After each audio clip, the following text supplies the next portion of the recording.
Morning. Morning. I don't know Good if you morning. do, but it's National Book Club Day. Oh, So hopefully sometime during a break, we can discuss books. I'd love to see what everyone's reading. But we'll get this meeting going so that I can, in a minute, pass it on to Robin, hopefully to be the chair. I know she is committed to leading the commission, and her goal is to have a productive meeting that tries to be mindful of our agenda schedule and our time. We'll call this meeting to order at 9:01. First on our agenda is changes or additions, and we know that Tom and Tammy and Jenny each have an addition that we'll put under other business. Do we have any new staff introductions? We do, and I'm gonna ask Penny Kettner, who I think is online, to introduce our new programmer, Nick Beckstrom, who just joined our staff a couple of weeks ago. Penny, are you with us? Yes, can you hear me okay? Okay, great. Good morning. We can't my hear name- you, my- Penny. Oh, How about now? No? I'll just walk over then. Plan B.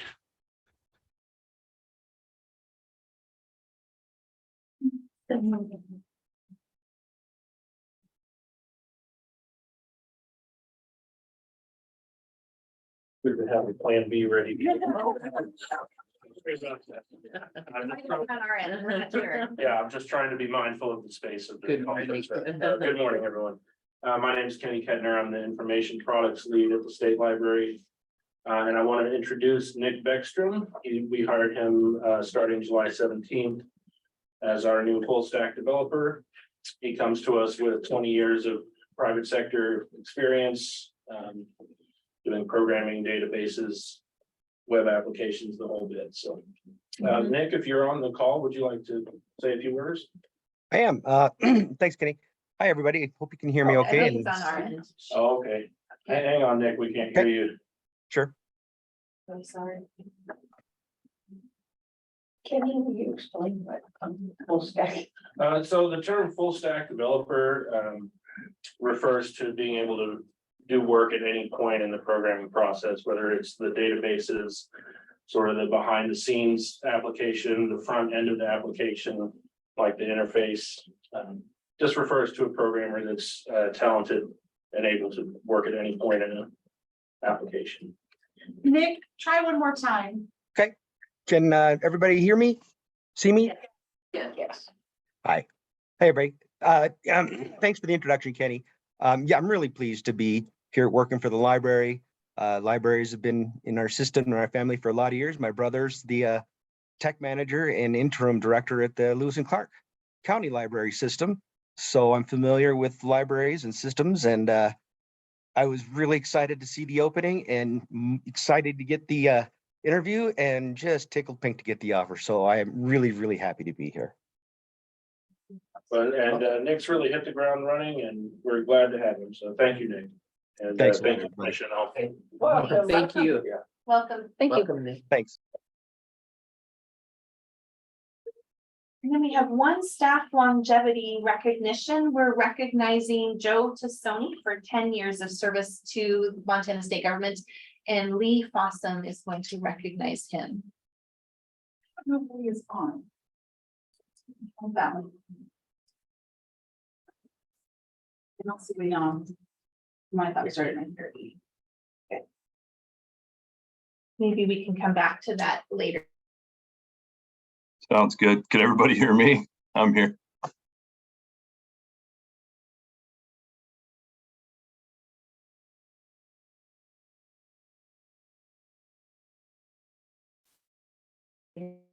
Our elections. In our last meeting, Robin Spreadner was nominated as chair. All those in favor of that nomination, please signify by saying aye. Aye. Aye. All opposed? Robin is the new chair. Thank you. She is going to take over Yes. right now. And thank you to Peggy for doing a great Yes, job. thank on you. this. Yes, Thanks. yes. Okay, so the nominees for vice chair are Tom Burnett and Peggy Taylor, and I will present these nominees alphabetically by last name. All those in favor of electing Tom Burnett to the office of vice chair, say aye. Aye. Okay. All those in favor of, is that how I do it? I'm sorry. All those in favor of voting for Peggy Taylor to the office of vice chair, say aye. And I Aye. said aye. So tell me, so this, so for Tom was calm? Tom, Yes. Did we hear from Tammy, Elsie? Carmen, do we hear Hear from Elsie? Elsie Reach, okay. Okay, and then Peggy was Robin and Peggy. Right. Okay, thank you. All right, so Tom is our new vice chair. Okay, so as we continue on with today's meeting, I would like to thank you for the confidence and the trust that you're placing in me, and I'll make every effort to live up to your expectations. As your chair, I'm going to create a productive meeting space where everyone, every commissioner member and staff member is respected, valued, seen, and heard. I have asked Genevieve to be our parliamentarian, so if we have any questions about Robert's rules, she has agreed to help us. Okay, so the next item on the agenda is the consent agenda. And concerning the minutes from June 14th and the 22nd and July 11th of 2023. Is there a motion to approve the consent agenda? Madam Chair, I have an amendment to the, Can we move first so that we can discuss it? Can we make a Okay. motion? I move we approve the minutes from the June 14th, 22nd, and July 11th meetings. I second. Is there a second? Okay, so Tom seconds it. Okay, it has been properly moved and seconded that we accept the minutes from June 14th, 22nd, and July 11th. Are there any corrections to the minutes? Madam Chair, I have two corrections to June 13th. If you June would go, 14th? yeah, I'm moving to amend. I'm trying to follow her language. for the corrections. So I move to amend the meeting, the minutes from the June 14th, and if you go down, it's at the 1 hour, 22 minutes. And it says, a motion by Commissioner Hall to add an action item in the August meeting to extend the Hoffman York contract, and that is not what the motion said. And so I have a copy of the motion that I had at the time. So I just copied it and I will give that. It is a bit of a difference in the way it appears. Madam Chair, I move that an action item should be added to the agenda of our next commission meeting to decide whether to approve the extension of the Hoffman York contract, and that the extension should be put on hold until after our new commission meeting. So that was the actual motion, which is quite a bit different in intent than to add an action item to extend. It sounds as if we, the action item is to extend. Is to extend. Yeah, so this is the one that I made, and that's what I read it from, and I made a copy of it, and I got her off the recording. So I would ask that we amend it that way. So can we just not approve that one and I'll fix it and bring it to the next meeting? Okay, That would be fine. I would also like, To amend. I second the motion Okay. to amend. Is there any? is there any discussion? no, So the easiest way would be to, Should we vote on the June 14th? that we will. I think we would just vote that, yes, we'll amend it to say this and it will take place. At the she'll bring next it back meeting. at the next. Okay. I So call it. yes, we will agree to Mhm. correct this. Okay. And we will vote on minutes at the next meeting. Okay, I would call for question. On the amendment. So vote that we need to vote Okay, that sorry. we accept her amendment. Okay, yes, could we please vote to accept Tammy's amendment to the motion, to the minutes? So all in favor, say aye. Aye. Any nays or no? I would like us to say no because it's sometimes gets confusing with between nay and no and aye. So if we could say no. All right, so, Madam Chair, I No. have a second amendment. okay, I would also like to make an amendment to the amendment we had at that same discussion, which actually the discussion took almost 30 minutes. And the discussion revolved around the word action, to have And it was made by Robin, seconded by Carmen. And again, I would just like to ask, we actually had it printed up there. And we could go back and look at the minutes. They're right at the 22. But the motion was to have an action item taken before June 30th on a Zoom meeting or as soon as possible. To receive information and decide if we extend the contract. So it was an action meeting for that purpose, to decide if we would extend it. And the way it's written here, it's more like an informational.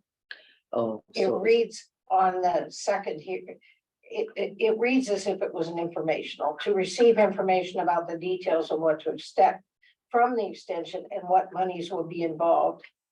And that was not complete. The actual motion said to take action. It was an informational, but also to take action on whether or not to extend. And I think that's an important part of that. So if you would go back and get the actual words for that. That was not the motion. and this was June 14th. also. Yes, that was your motion and Carmen seconded it. And the emotion actually dealt with whether or not we would extend it, not just receive information.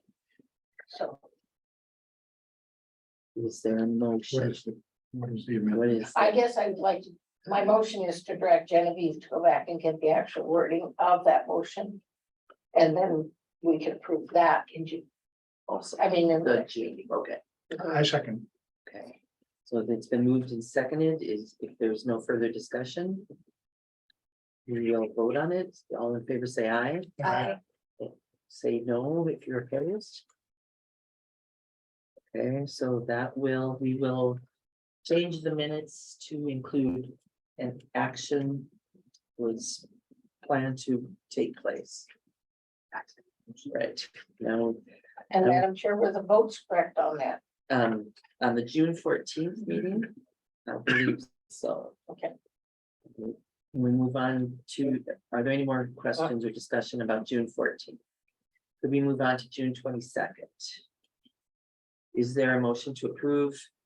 I move to approve June 22nd and July 11th at this time. I second that. It's all in favor? Madam Chair, Yes. Or any, are there any questions? on the first motion for the June 14th minutes, they June were, 14th or, yeah, they were amended twice. Okay. We need to vote on the amended motion. okay, so go back to the amended motion. So, yeah. The first Yeah, motion, the So the very first motion was to do all three, So we need to say to, no, actually. okay, and move so all in favor of I make a motion, we approving. pull out June 14th. the minutes as amended. Can you see it? Okay, no. Okay. So. Sorry. Sorry, No, it's okay. so, It would have been better just make the original motion June 22nd, right, we should have done individually. which is gonna vote no. But you've approved the amendments, and so And we have to approve the motion. Right. Move on. Vote on the motion as amended. Could we move on the motion as amended? Yep. Okay, all in favor, say aye. Aye. Aye. All in favor, say no. Okay, ayes have it, so.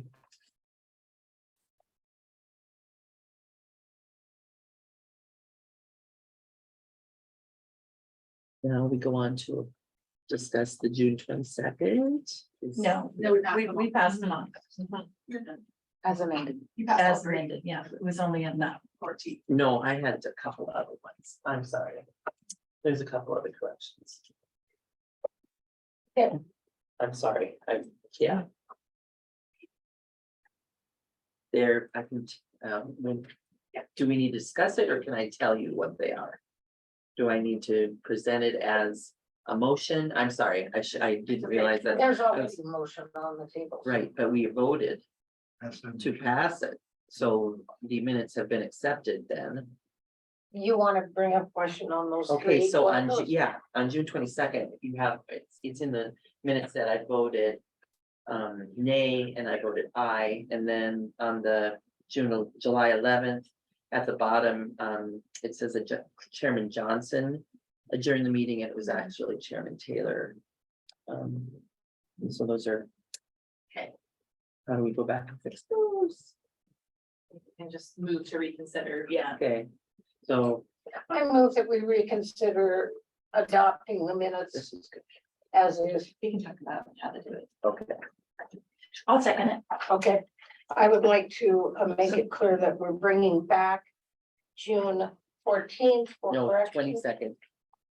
Yes, We already June did 14th, we've done that. I'm just making a comment now. Okay, I'd like to make it clear, we're bringing back June 14th for clarification on the two amendments. We're bringing back June 22nd and July 11th to correct Peggy's vote and the name of the I chair. vote in, Great Robin's vote in the name of the chair. right, Give me a second. that's right.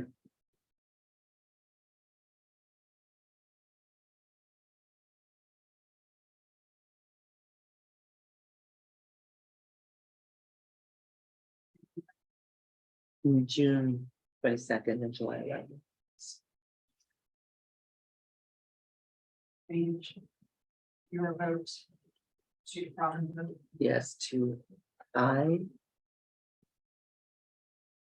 And Chairman, the meeting is adjourned by Chairman Taylor rather than Chairman Johnson. And just say the meeting was adjourned by Chairman Taylor.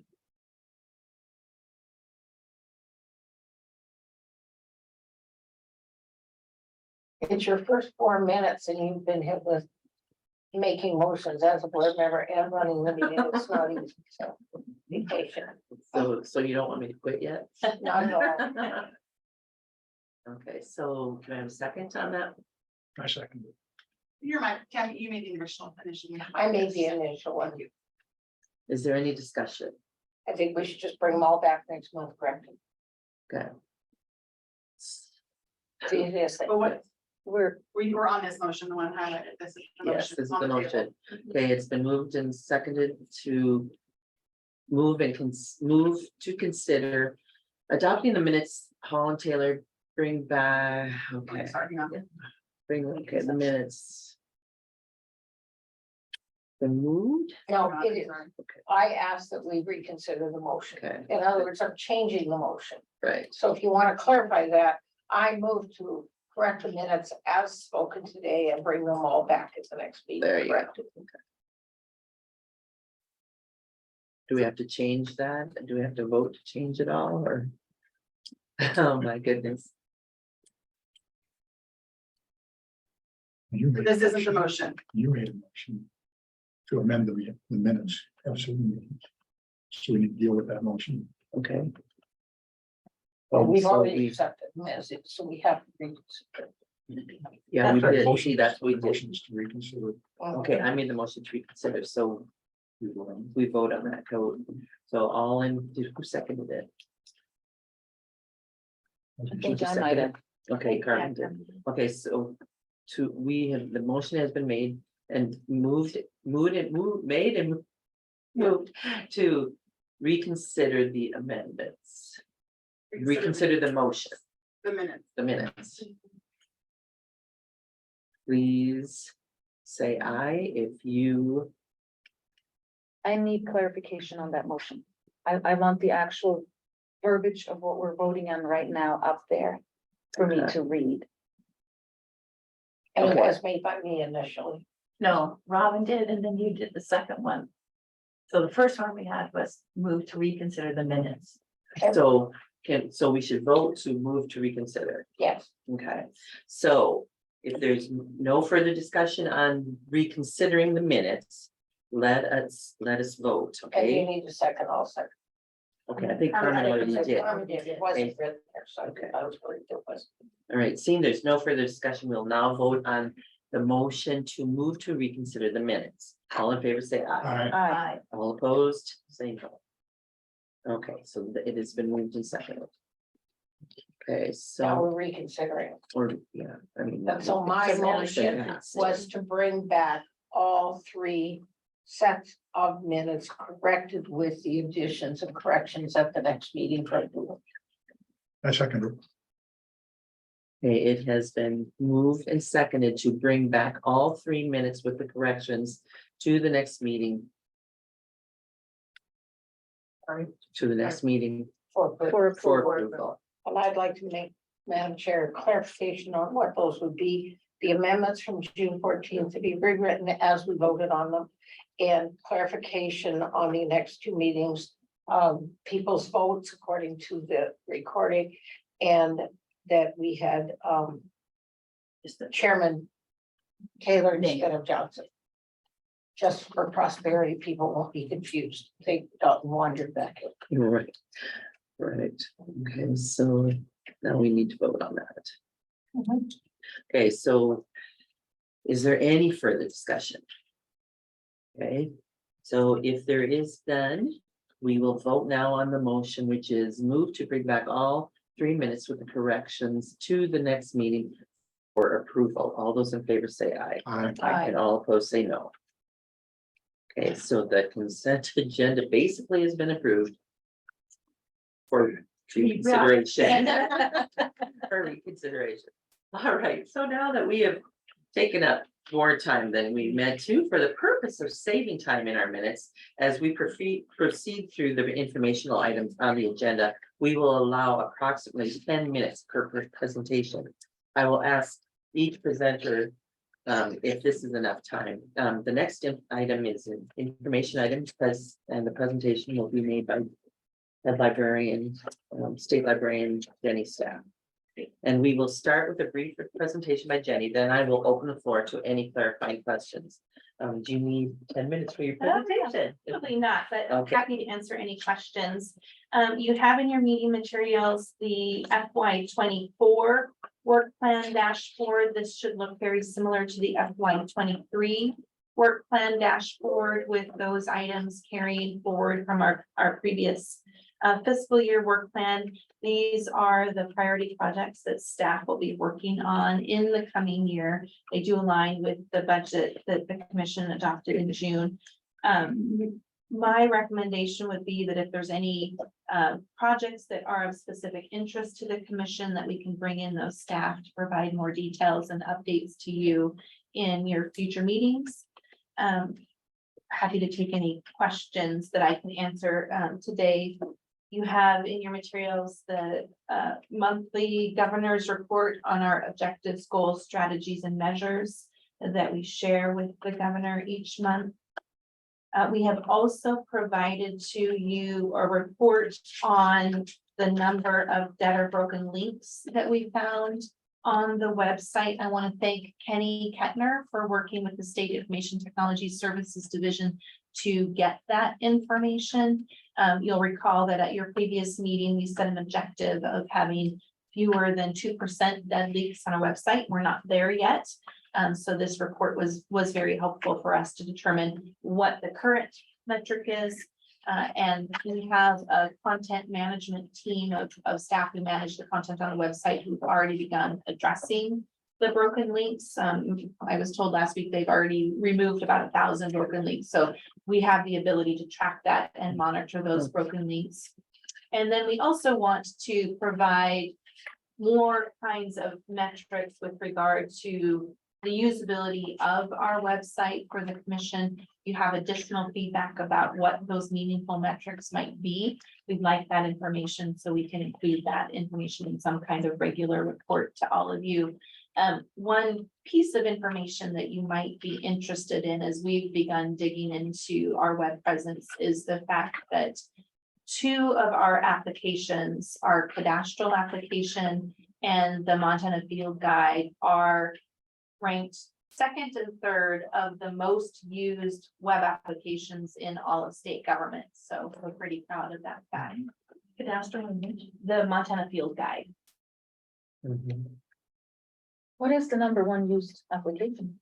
That is a good question. I don't know. I don't know the answer to that. Oh, no, I do know the answer to that. Sorry. It's the Montana Department of Transportation mobile app for looking at road closures Right. and And construction. and weather, Yeah. yeah. Yeah, I use that all the time. Yeah, like, 9 months of winter, 3 months of yeah. construction. Exactly. So again, if you have feedback on the kinds of web-related information, we're anxious to get that feedback from you. The other point I wanted to make with regard to our website, as we said in June, we know our website needs improvement, and we are waiting for guidance from the Department of Administration about what the overall template for the website should look like. I had an opportunity in my recent meeting with the governor to visit with Director Giles from the Department of Administration. She said we're just a few weeks away from receiving that template. So I think that's something that you can monitor. The commission had asked how you can help us make sure that we are staying on top of improving our website and helping and encouraging the process to get that template. As you have connections with the governor's office would be helpful as well. I certainly made the governor aware that that's something that's a priority for the commission. And hearing that from you, I think would be helpful as well. And then, Tom, you had asked for information about public library visits data. And so Rebecca's prepared a report for you about library visits, and she's available if you have any questions about that report. Yes, thank you. And yeah, that's part of the survey they do also. Exactly, that's part of the public library statistics survey that we do every year.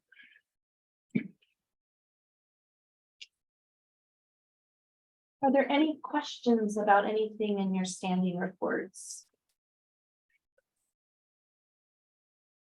Would you like to thank you for the work on that thing?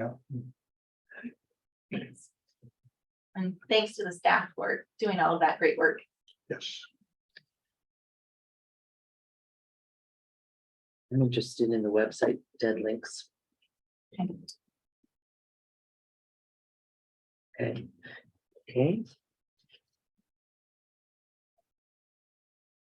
So then next we'll continue on. Did you want to do the partner feedback?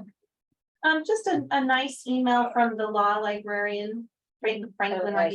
who you had a chance to meet him at your April meeting at the Montana Library Association, commending staff for working with him. And I think he's been a great addition to state governments and the Montana library community.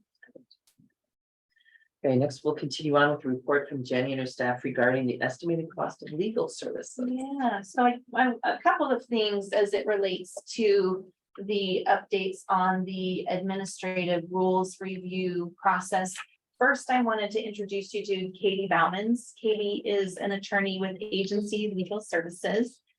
Agency Legal Services is a division under the Department of Justice, and Katie's been assigned to provide legal services to the state library. And so she will be our legal point of contact as we go through the variety of administrative rules work that we're doing as it pertains to the public library standards, as it pertains to changes from the Montana Land Information Act to the Montana Geospatial Information Act, and then also as we work to roll out the real-time network. So Katie's been a great addition and support to help us with all of those processes. I did ask her to prepare an estimate for the commission on what we think this kind of legal support might cost. Katie, could you spell your last name for me? Yes, ma'am. It's B as in Bravo, O, U, M as in Mike, A, N as in November, S as in Sam. Do you happen to have a business card? I do not. So I just started working with ALSB the end of May. Recently transitioning out of the Army, and so we're kind of trying to get me sped up on getting business cards and all that. But I can, as soon as I have them, I can bring them to the next meeting. I can send an email with my contact information as well, if that hurts. That'd be great. And just to help me remember, you were not the attorney for the Hop in New York that we had the meeting with? No. Okay, so you're new to us. That's what I Yes, thought. ma'am. Yes, I ma'am. kind of thought you were, and I thought. Yes, ma'am. Okay.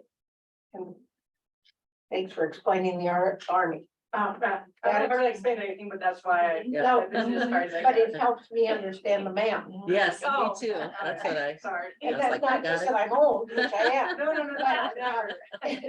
But it's kind of nice. Thank you for that. You're welcome. Yes, my mother does not appreciate it either, but Oh, yeah. sorry to I like it. take that some out of you. That's great. Even if you can't explain it, that's a trick. Yeah, I don't think I have enough time for that. I mean, So she can pull her chair up and tell us. Or what, or what. Go ahead, Katie, whatever Pull you're your chair comfortable with. with. Yeah, come on up to. Well, I'm just gonna stand maybe, Okay. I will break something.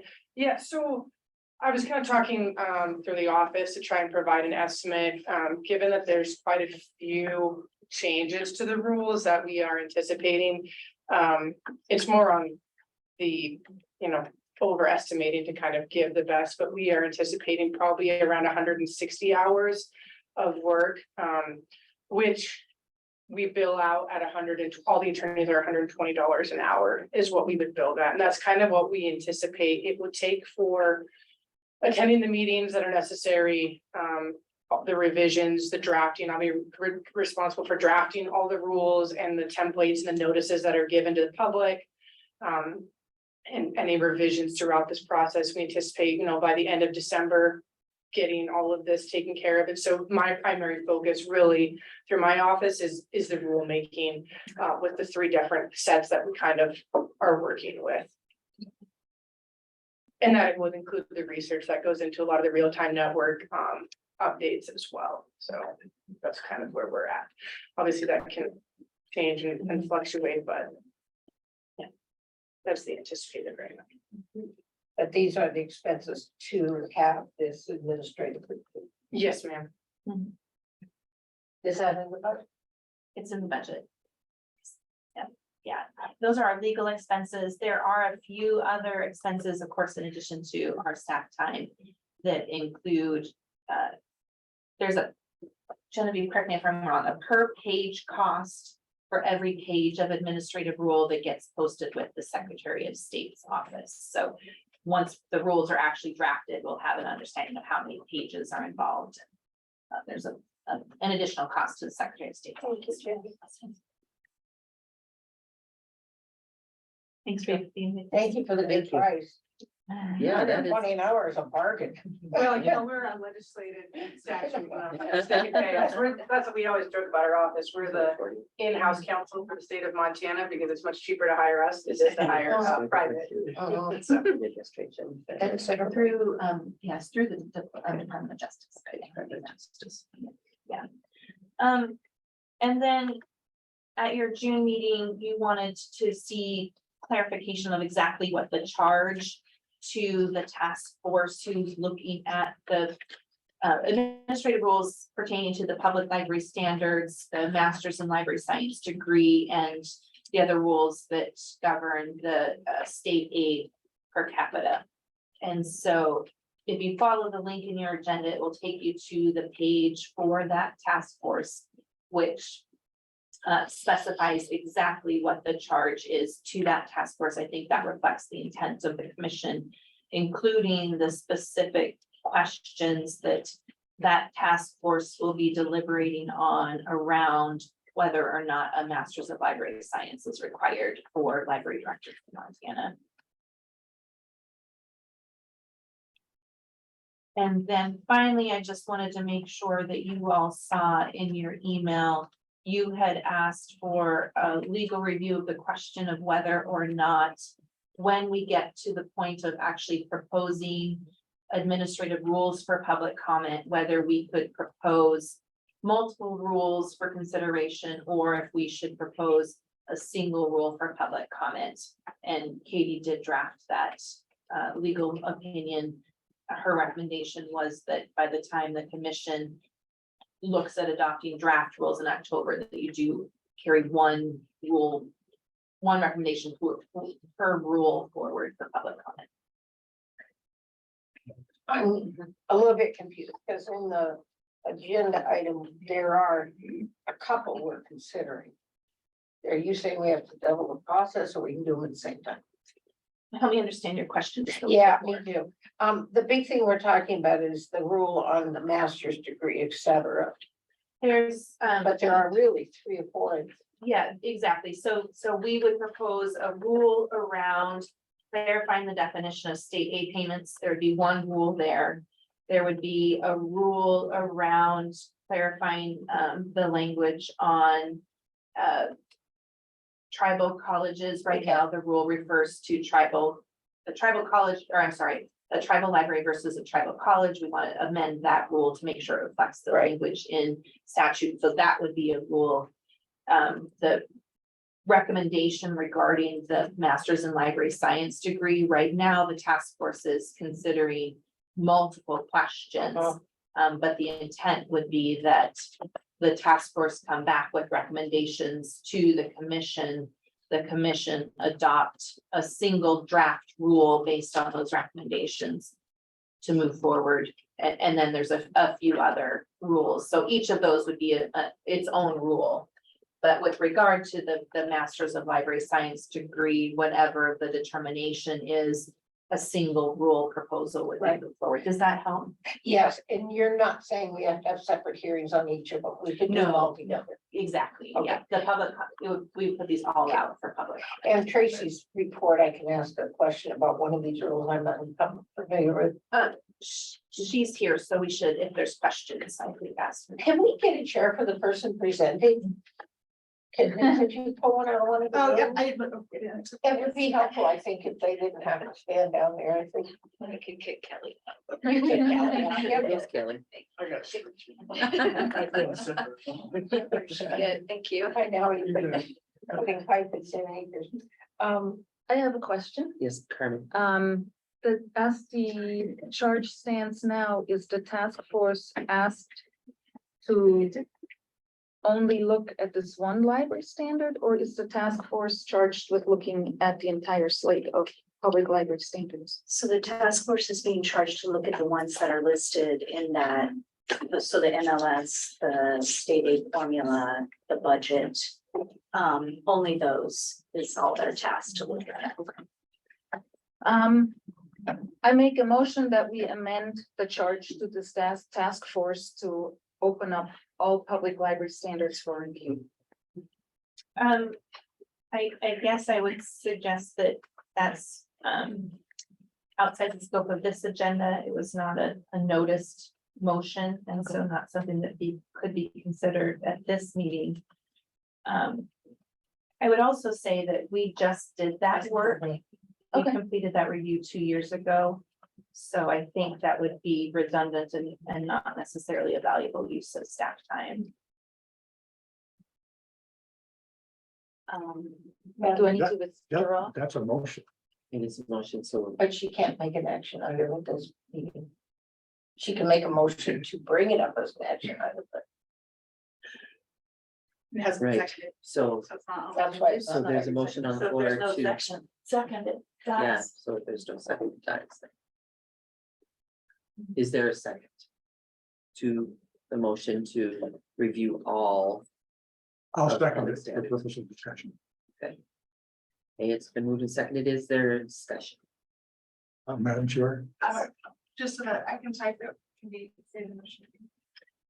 I move that we amend the charge to the library standards task force to allow them to consider the complete slate of public library standards.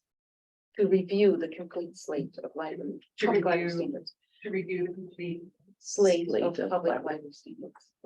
Library standards. Madam Chair, may I ask why are you concerned about that you haven't read them? But there's just a whole bunch, and I just think it would be useful to look at them all, but I also wasn't part of the review 2 years ago. So Would it be helpful at the next meeting to have staff review the discussion and changes that were adopted 2 years ago? yeah, maybe I'm asking for another presentation to the whole board as to all the public library standards that we have. That would be Mhm. great if Yeah. I'm allowed to speak. Just that group put in so much work. They did that over 3 years, so that's why I have to, I took a deep internal breath. I was like, maybe retirement's an option.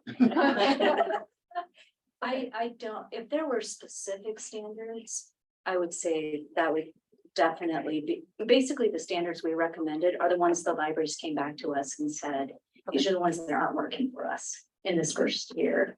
And so that's why we suggested these standards. And I actually did a real quick and dirty review of the public library standard submittals this year. And which ones they were requesting deferrals. And so I don't have that with me right now, but I could certainly send that to Jenny and share it with you if that would be useful. That would be excellent to know what is causing problems. Yeah, I was pretty happy. My hope was 75% would be able to submit without a request for a deferral. And it's actually just shy of that, but I think some of them were taking the standard too literally. And I suspect when Jenny reviews those deferrals, she's like, you don't actually need a deferral. So I think we met that goal and exceeded it. Okay. Which tells me that those standards are doable. Good. Okay. Most people.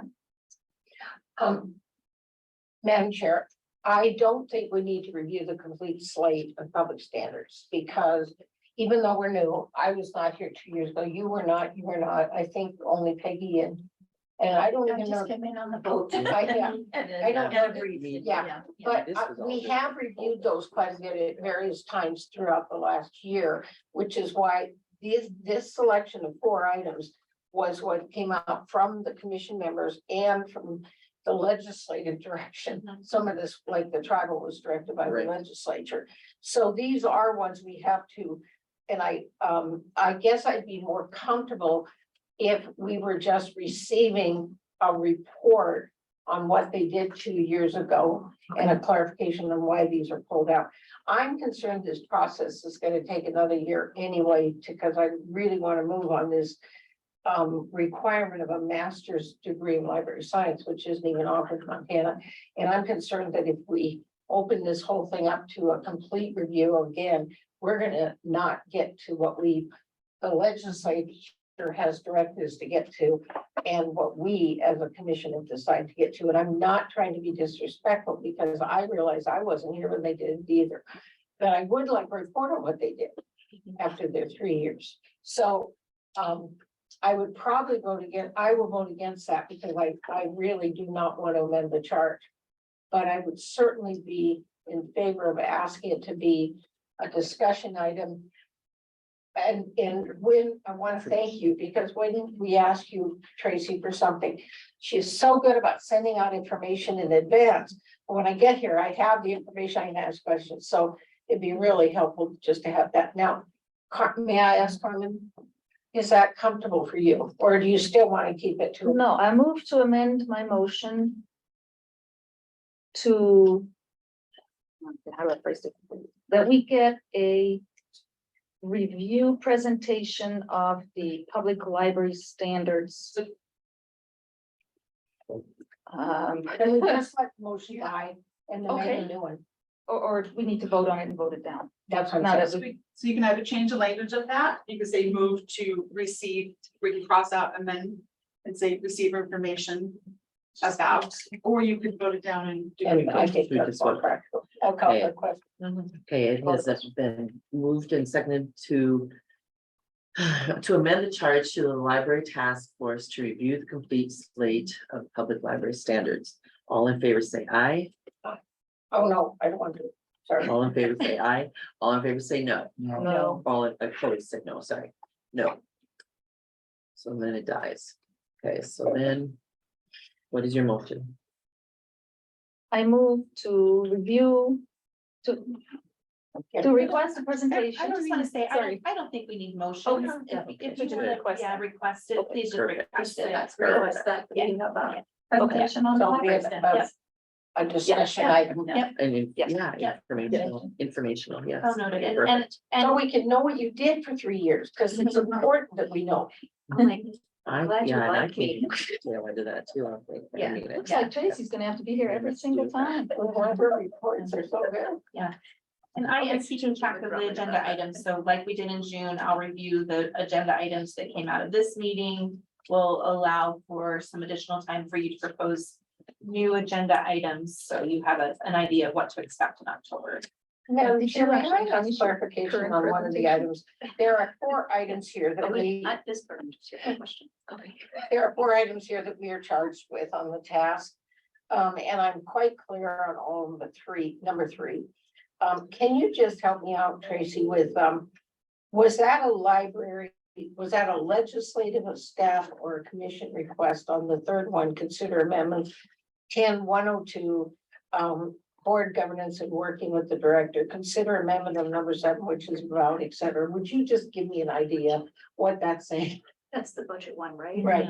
Yeah, so what the history on that one is the former Public Library Standards Task Force was trying to capture the idea that so many libraries are guilty of selling themselves short and not asking for what they need. And that over time, inflation will eat away at a library's budget to the point where they find themselves barely able to spend money on books because the cost of health insurance or staffing goes up. And so the end result was the current standard that you see that the budget shows year-over-year growth. Well, what the librarians say, and we understand it, is that's unrealistic. And what they would were kind of recommending, and I think what is really the spirit of the Public Library Standards Task Force was encouraging library boards and directors to really identify the resources needed. And then to try and get those resources, but the standard itself isn't that your budget shows year-over-year growth. It's that the standard is more about you identify what you need and you do try to find the resources. Because it presently says that you have to show year after year growth, Right. and some of the libraries felt like that was on And that's not really something under their control. Right. Right. So Yes, exactly. Okay, And so that was very much just us listening to the libraries. and that came bubbled up from the staff. That's from the bottom up. Okay, that's good. And they would like it to not say they have to grow things. Yeah, well, they would like it to be more realistic about the situation. That there's a lot of factors that go into a library's budget. Okay, thank you. Right. Is, okay. We have, so moving on. Madam Chair? Yes, Can I back up just a couple minutes to staff's report, Jenny staff's report? And ask Genevieve, if I may, to put the graph of the library attendance on the screen, Montana Public Library visits.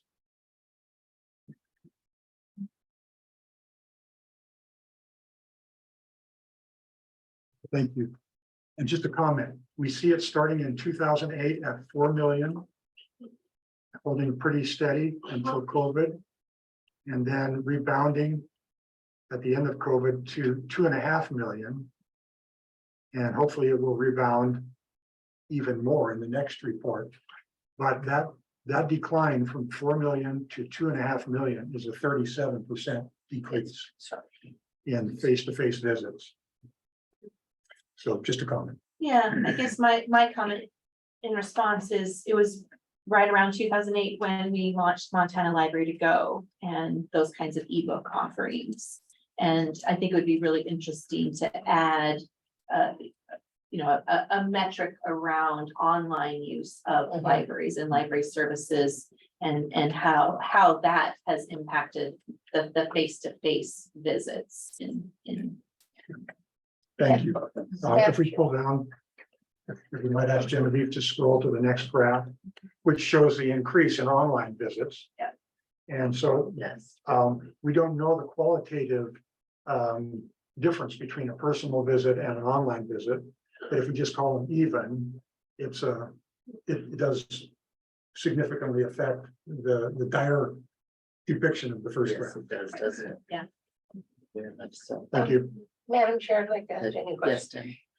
Jen. The information on the electronic, do we follow that ourselves? Do we get it from the libraries? They report to us? Let me ask staff to clarify. I think some of that we are able to generate through our circulation systems. Is that true? So it might. Oh, Hey, this is Rebecca, and these numbers are a combination of two things. Benny is right. We're getting the electronic material circulation from our Montana Library to Go system, and that I can pull directly for all libraries. But we also have a number of libraries around the state that subscribe to their own electronic materials, such as Hoopla or other resources that aren't on the statewide level. And those two numbers are added together to get the full picture of that electronic material circulation. The reason I asked that is there was controversy in Bozeman a while back because the Bozeman Library said they had, and I want to be real careful here, not even sure, but it was close to 1 million visits a year or something, but they were counting, they were keeping their own material and how many people went to their website and we, you know, there was nothing to verify that, if you know what I mean. So I'm concerned that it's important we have accurate information. So I'm glad to hear that Rebecca is saying we're getting that. That's good to know. Yes, and to clarify, this is the circulation numbers for the electronic material. The graph above is just those physical library visits. So you could think of that as your door count, literally how many people are walking into the building. And we also ask the libraries to report how they're collecting that information, whether they've done an estimate or it's a genuine count. And so we have some information to help us kind of verify the accuracy.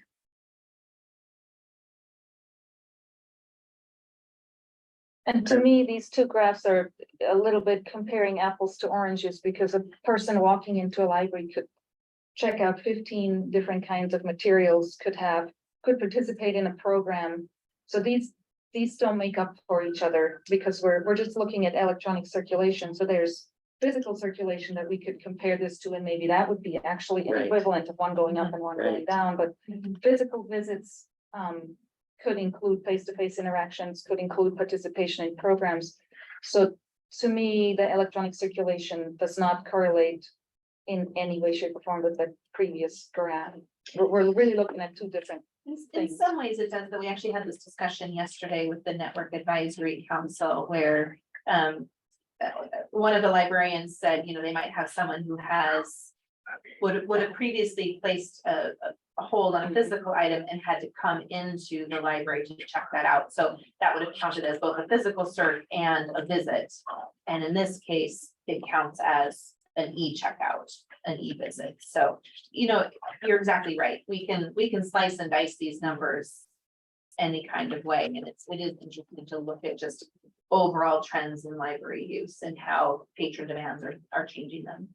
And whether we want to respond to this trend on a state level, you know, what do we value, what do we want to promote? Right. For public libraries to do. I don't know that you can fight a trend, or whether you should even, but it's good to keep track of it. Yeah. Okay. Yes. Madam Chair, on the subject of, we are on the Public Library Standards Task Force, and the timeline showing July through December and then on to July 1st, 2024, when the standards go into effect. Under July, August, September bullet point, it calls for have public drop-in sessions online to discuss proposed changes, gather public comment, make changes as needed.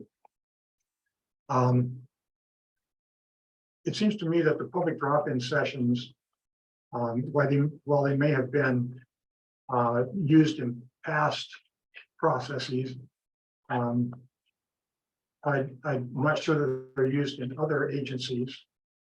And they just seem redundant to me, because there is a public comment period required by statute. And that will happen this November. So in future efforts to adjust rules, change rules, I would suggest that we consider not having public drop-in sessions. So that's just a comment on this presentation. Thank you, Madam Chair. All right, so we have Kayla. Gayla Hess, she has a presentation pertaining to the Anaconda Deer Lodge, Montana I'll be information. completed with this section. I believe so. Or we completed Was there this any section. public comment on it, No. on this item? No. And I think we have Karen Ashley's online to introduce her. Okay, so, okay. So Erin Bashaway, would you introduce Gayla for us? And will 10 minutes be sufficient?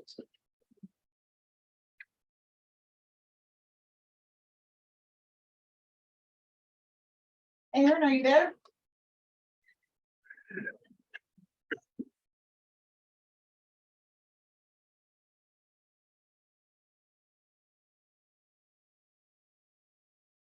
Gail, are you there? Okay. Is that what we're on? Yeah, the Anaconda, Yes, Anaconda good Deer. morning, I'm here. Okay, good morning. Gayla, welcome. We're glad you could join us. Thank you.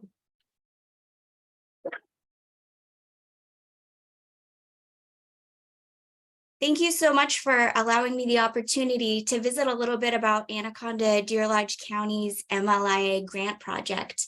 Are you all able to see my screen okay? Yes. Yes.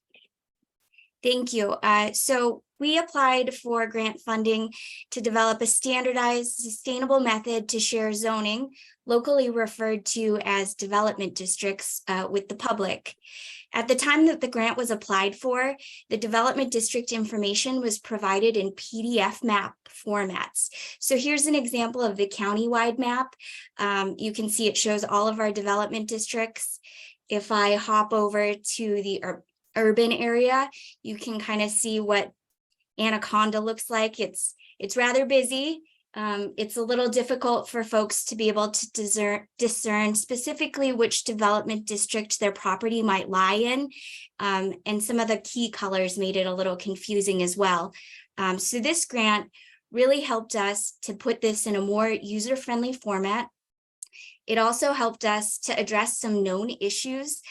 We knew that looking at cadastral boundary property lines, these didn't always align with our development districts. As you see on this map, those that are highlighted in white, they show areas where a property is straddling one or more development district boundaries. This can make it confusing for a property owner or a potential property purchaser to know exactly which regulations apply. So through use of this grant, we were able to clean up those lines. This is an example of the map that we have produced that's available to the public. Our map was able to help us achieve 3 goals. Not only were we able to help align those development district standards with cadastral property lines, so there's no longer any question about which development district a property might lie in, but we were also able to produce an infrastructure map, as you see here. With this map, our departments, we learned that many of our departments are using different formats or different versions of the maps, which made it very confusing for us as a county to relate to one another. But with the use of this map, now we're all looking at the same data. We have access to map sanitary, we have stormwater, we have water mains. This has really improved the discussion, not only for our infrastructure between our county departments, but this is a tool that we're allowing for developers that are coming to our community to help plan for their larger projects. Another great thing about this map is that we've also incorporated, as a third part of our goal, several other pertinent land information. For example, with this map, I can turn off the development districts. We can look at voter information. It kind of makes it just a little bit clearer and a little bit more user-friendly for the public to take a look at voting information if they fall into specific overlays related to our zoning.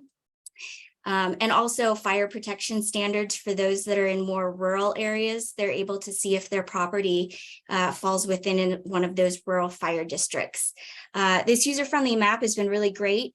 Not only can you scroll around and navigate But as an example, if I wanted to search for a specific property address, it's a little bit easier than those PDF maps where we were looking specifically at cross streets.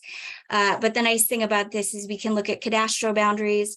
We can turn on the development district layer, as mentioned, some voting. So as an example, this property we can see is within what we consider our Goosetown Neighborhood Conservation District. We see that it is in precinct 371E. And then it also is within the Anaconda Deer Lodge County Fire Department protection area. This map not only has it helped with communications by departments, but as mentioned with the voting districts, our clerk and recorder's office was really set up for success as they were looking at changing some of those voting boundaries. They were able to use what we've already mapped. And as they amend those maps, they'll be incorporated into our planning map, which is available from our planning department page on our county website. So we did receive a grant for $16,700. We've contributed more than $2,800 in match. We will continue to maintain and update the map as part of our planning budget. We've received a lot of great feedback from the public. We're really excited about how much more efficiently we can present this information and also share it within our county departments. And we really look forward to, as we have the budget available, to incorporate more of that information to make it just more transparent and able for property owners to learn what applies to them. So thank you so much. I'm happy to address any questions if you might have any. Okay. Tom? Thank you, Gila. Excellent, visually stunning. What's your title? They're over there in Anaconda Deer Lodge? Oh, apologies. I work as a planner. Thank you. Okay, Erin Fashway is on, and she would like to say a few words. Good morning. I'm sorry I missed the introducing Gala. I'm at a meeting with the clerk and recorders and election administrators, and the Wi-Fi is not so great. But I just wanted to highlight that that the Anaconda Deer Lodge, this project falls right in line with the importance of our MLA grant program and the work that we do to standardize and maintain statewide data sets across the state of Montana. So you could see with this project, she created efficiencies. She saved Anaconda Deer Lodge both time and money. She uses standardized data sets, which are the cadastral, to standardize her information off of. And also, you know, embracing modern technology, bringing these workflows to a more modern standard. And so I can't say enough about how they performed as a grant recipient. They did a wonderful job, and we're really happy to see their successes. And as you know, their successes are our successes. So I wanted to thank Gala for being here, and also let you know that we do try to bring grantees to the commission to celebrate their projects when they are able to, and also when it falls in line with their project, usually at the end of a project, to celebrate its success. So thank you for letting me say that, Robin. Thank you. Yes, Tom. Madam Chair, I was just reflecting on the number of people on some of the boards that we have that review these grants, and reflecting on the cost of preparation for that grant. The $16,000 accomplished this good work. I'm just worried that the payroll time, the personal services time of all the private and public agencies, employees who put this request for funds together might be a considerable in relation to the actual funds, because it takes a lot of meetings and preparation to get the 16,000 in your pocket and go to work. We don't know how the federal, state, local, and private employee time that goes together to Get the grant. get the grant, what those totals might be, and we probably never will, but I just want to comment that it could be significant in relation to the grant itself, But not from our end. but not from just their from end. us. Okay, I just am very impressed with this. Yeah. This is an exciting grant proposal that. What they've accomplished is exciting. Are there any further questions? So thank you very much, Gail. Thank you, Erin. Gayla, that is an incredible presentation. Thank you so much. Okay, next we'll consider a draft policy review and then continue onwards with talking books institutional policy. Will 10 minutes be enough, Evan, or since you're presenting two items, or 10 or 20 minutes be enough? What are your? I think this is pretty straightforward. I think Okay. 10 minutes should be. All right, thank you. Ready to get going? Go ahead. Good morning, Evan Hammer, Digital Library Administrator here at the State Library. I think for those of you that are newer, in case you aren't aware, I believe a couple of years ago, Genevieve was tasked with getting us to do a more regular policy review. And we've been working through those, and you'll see policies regularly at these meetings. And as we get near the end of that, perhaps because of alphabetical order, I'm not sure, but we've just gotten to the talking book policies, and there are 3 of them currently within our group of policies. These, when we Marilyn initially started the review process, Marilyn Bennett, our outreach and electronic resources librarian who oversees talking books. The first thing that stood out was that these seem to be overlapping and somewhat confusing. They've kind of developed over time from original materials being loaned to electronic materials being loaned to including the barge system. Maybe it just worked out that we only just got to reviewing these policies now, because what you really see when you look into these policies are policies that reinforce procedures for checkout processes, tracking patrons' addresses to be able to get things to them and things like that. Ultimately, all of this work is handled now that we contract with the state of Utah for these types of services. These are handled by the Utah State Library. The other reason we have these policies is it's a recommendation from the National Library Service, because we're the regional library to provide talking book services. Utah is also a regional library, so they also have the expectation of following these policies from the National Library Service. So we followed up with the National Library Service to ensure that there wouldn't be any issue if we rescinded these policies, because we're working with Utah and they're directly handling the loan process. And they assured us that that was sufficient to rely upon Utah State Library's policies, which again, ultimately go back to the National Library Service policies. And then there were 2 other pieces that stuck out to us. One is there's kind of suspension procedures. I don't really want to say disciplinary, but if you read them closely, they are kind of disciplinary procedures if people were to do things wrong. We did not see the need to have special different procedures associated with our talking book patrons versus what we have as our normal disruptive patron policy. So we don't see a need to have that redundancy here outlined in the policy. And then the other is policy related to working with institutions. And so what you'll see is that we have recommended rescinding the 3 existing policies. We've pulled out the institutional language as its own policy. And we'd like to recommend that you consider that as its own individual policy. We feel like that's important because we will still continue to reach out to those institutions. And we want to be able to provide that guidance unique to Montana as far as how we're working with them.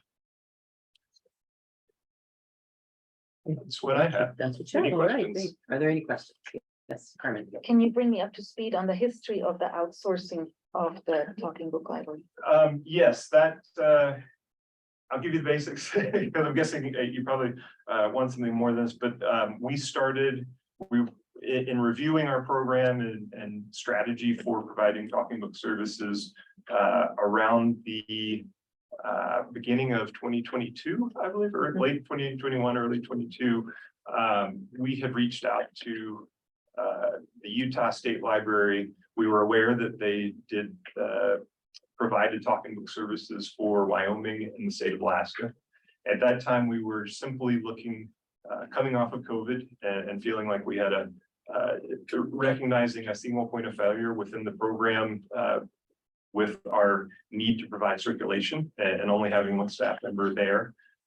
We wanted to provide some resiliency to make sure that we didn't lose those services. And so we originally explored the idea of building some capacity to fail over to Utah. That wasn't something they had a model for or were interested in providing.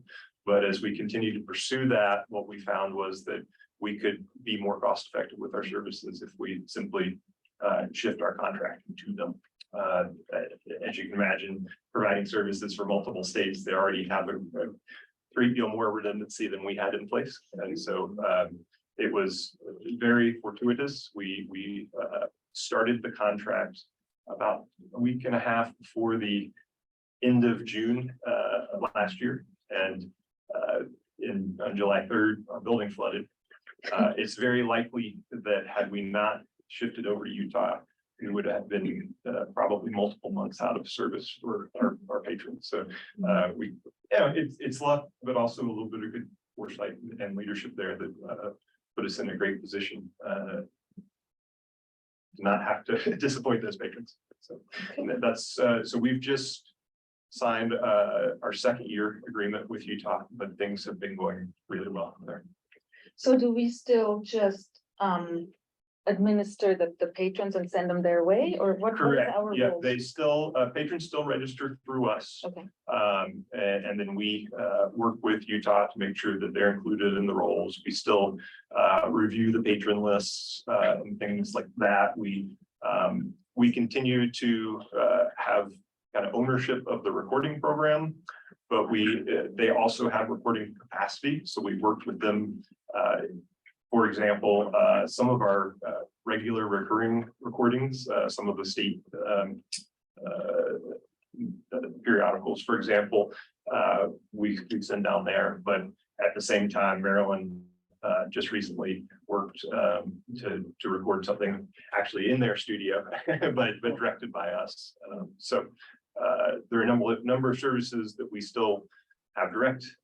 We still have ownership of all of them. Some of them we contract for now, and some of them we retain direct control over.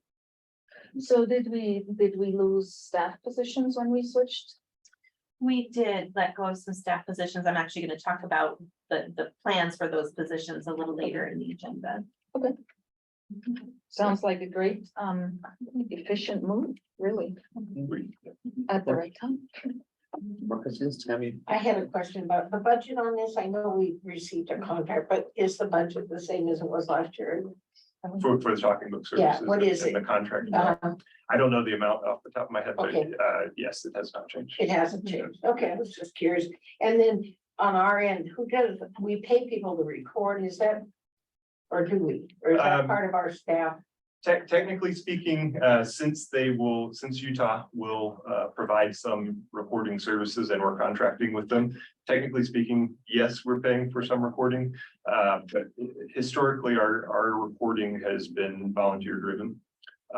We did recently when Marilyn worked on a recording, because we helped travel those people to travel to Utah for that recording.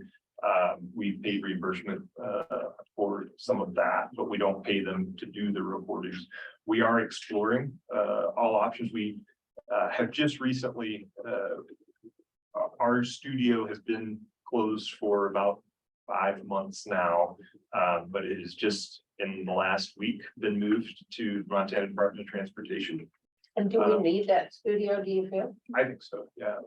It enables us, well, for example, the recent recording that we did in Utah could have been done here for cheaper because we wouldn't have had to pay the travel costs down to Utah.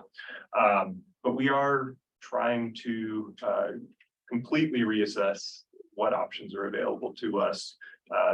The other exciting thing about that recording is that even though it's primarily done in Utah, we're going to take advantage of some other recording studios around the state to get some final recording work done for that. And that's different than our historic business model of running everything through our studio. And so we're just looking at all options. And my last question is, with all the millions of books to choose from, how do you make decisions on, do the clients or the patrons ask for certain books to be recorded? I mean, that's. There's a number of factors that can go into that, and I guess the first thing I want to be sure to be clear on is that the vast majority of our collection, I couldn't tell you the exact number, but 90+% of our collection is provided by the National Library Service, and those recordings are done elsewhere and they just show up. They used to just show up here. Now they continue to show up in Utah and be available through that service. So the real focus always for the Montana Recording Studio has been Montana specific materials. And so this is our opportunity to record Montana authors or Montana topics. Question, Tom, yes. Evan, how much of our local recording is dictated by statute and how much of it is elective, like Montana authors and so on? I'm not aware of any recording that is dictated by statute.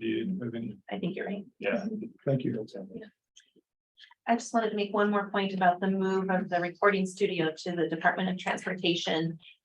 When we were looking to rehome the studio after the flood, obviously we don't have space in this building. And so we went to the state and suggested that the recording studio could be part of a larger media center for state government, as state government embraces more use of media to help support state government.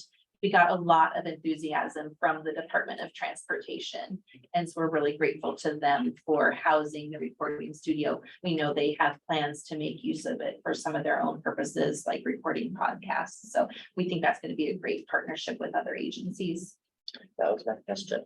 What made you go to the DOT? That sounds very odd. Okay, that explains it. Are some of these children's books, I think we recorded some children's books. or those maybe the 90% from the, We record some children's books, and then they also use what's called a twin vision process. It essentially will overlay a Braille film over each page of a children's book. So as children are learning Braille, they can be reading with an adult who can still read the visual children's book. And then there's also a recording of. yeah. There's Awesome. there's Are there any more questions? So just a reminder for the commission, Evan has proposed these recommendations for this meeting, rescinding 3 policies and adopting a new institutional policy. So if you have feedback for us, we greatly appreciate that feedback. And then we would ask for action at your October meeting. Genevieve's gonna put those up, so we can just, Would you like all 4 or just the one? well, you can start with the first or whatever. There's 3 there.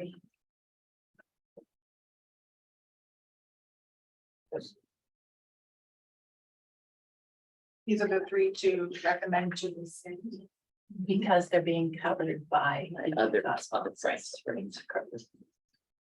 And then, is this draft one, excuse me, man, Go ahead. is this draft for the talking book, part of this is to encourage new, Absolutely. It's kind of we think it's important to have in policy, but we also feel like having it as a policy will help encourage partnerships. I would strongly recommend reaching out to the Montana Disability Commission. Sure. And the Montana Disability Commission puts out grants every year that are matched, and they are always looking for good grants to match, and it would be a really good grant for talking books. To apply for a grant with the Montana Disability Council to make this available and let all the disability people in Montana know that this is available, because they may, like during COVID's perfect example. At my daughter's group home, there's nobody who's blind, but there's nobody who can read. right? And they would have very, very much appreciated being able to, because they were so desperate. All they could watch was TV for all that time, but still, they'd be very happy to gather around and have a talking book in the evening. And it would be a wonderful, Yeah. and if that grant was approved, then it would just be involved in getting the word out to all the disability groups for the whole state, and then our staff would be getting paid to do it. So I think it would be a nice match. Okay. Anything else for Evan? Okay, thank you, Evan. Thank you. Thank you. Okay. Thank you. All right, we now invite Tracy Cook to present her information concerning the Montana Public Library's governing structures, along with types of public libraries and our commission's role related to library types. Same question, Tracy, since you're presenting 2 items, do you want 10 or 20 minutes? Where did you come from? I looked up. I was like, whoa, Standing right there. this was impressive. It doesn't matter, Yeah, as long as it you, doesn't as matter. long as you don't go over 20. Okay, deal. There you go. All right. Because really what I'd rather do is just spend time on whatever you need as a commission in your work. So I'll go ahead and start with the public libraries governance structure conversation. This was a request that Commissioner Cuthbert sent to me, probably because she knows my role in working with public libraries. So what I really wanted to do was I wanted to kind of focus at the commission level. But you are getting insight into kind of my job and a little bit the work that I do independently with the libraries. And I wanted to start with the summary of the role of the State Library Commission and the different types of libraries. So I'll just ask if Genevieve would pull that document up for me. That would be great, thank you. First or second? The second one. And I wanted to start with this one because to me, this is sort of the big picture, and I suspect that you have seen this particular statute in your work and in your orientation as commissioners. What I really wanted to sort of focus on was the different types of libraries and just kind of acknowledging that there's sort of 4 major categories of libraries. There are many different individual types of libraries. But typically when you talk to librarians, they'll say there are academic libraries, which are of course going to be associated with your universities. There are public libraries, which of course are associated in your local communities, and where I'll be spending a lot of my time today. School libraries, which you're looking at your K through 12 education institutions, private and public.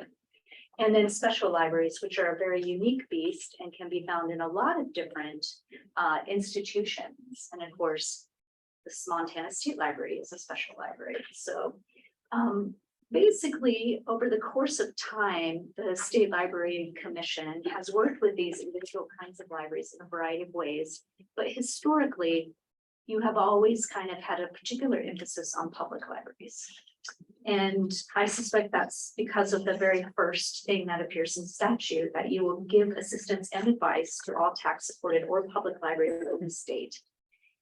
And so when you look, and I actually gave you in the resources a link to Colette Bartow's history video. If you get a chance, it's really great. And you can see how it has very much been a focus of the state library to make sure Montanans anywhere and everywhere are getting library services. That's really the emphasis. So typically when we look at the other types of libraries, the academic or the school or the special, where you see us interact with them is a lot of the contracts. There are certain pieces of software that every type of library uses. And so the state library can negotiate, basically take that purchasing power and negotiate a better deal for those libraries so that they get a little bit of a discount than if they had purchased that service on their own. So that's part of that role. We also have worked with them on the Montana History Portal. That is a project that tends to cross different types of libraries and museums. And I know you've had presentations from Jennifer on that. And then the Montana Shared Catalog is also where you see all the different types of libraries come into play because they serve all of them. So a library can choose to be a part of the Montana Shared Catalog, and the staff will assist that library in joining and in using that system.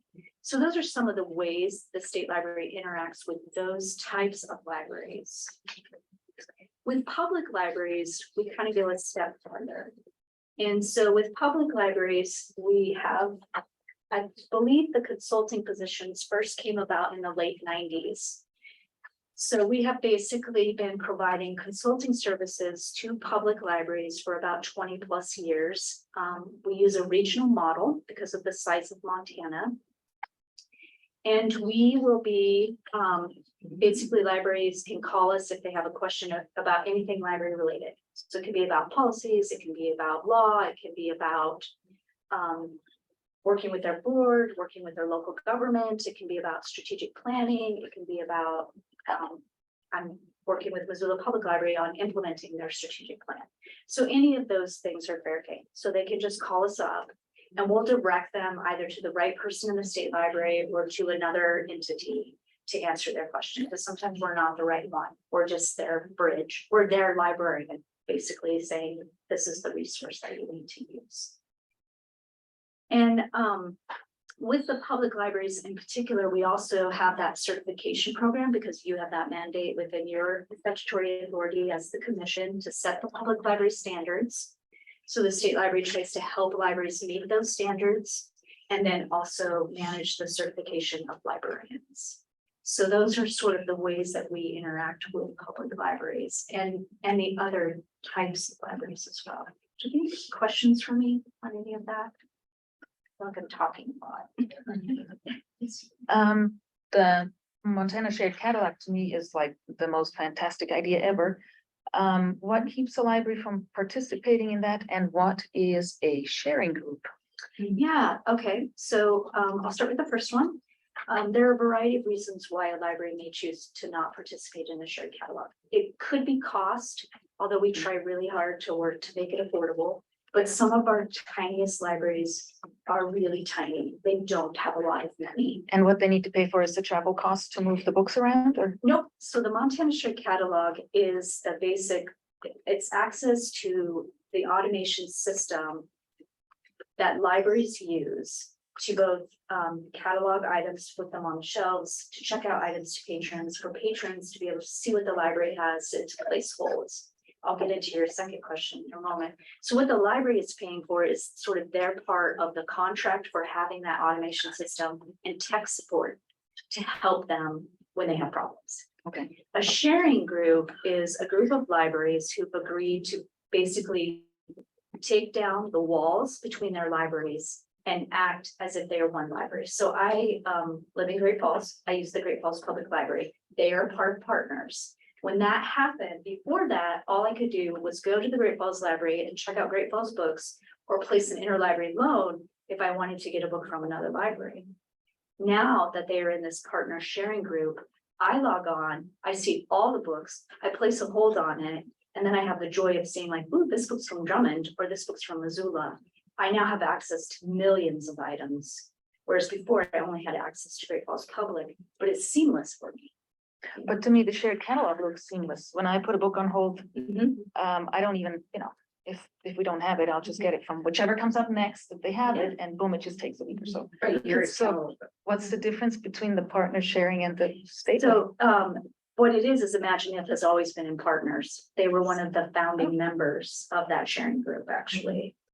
They worked with Missoula and some Western libraries and said, we want to pretend like we're all one big library.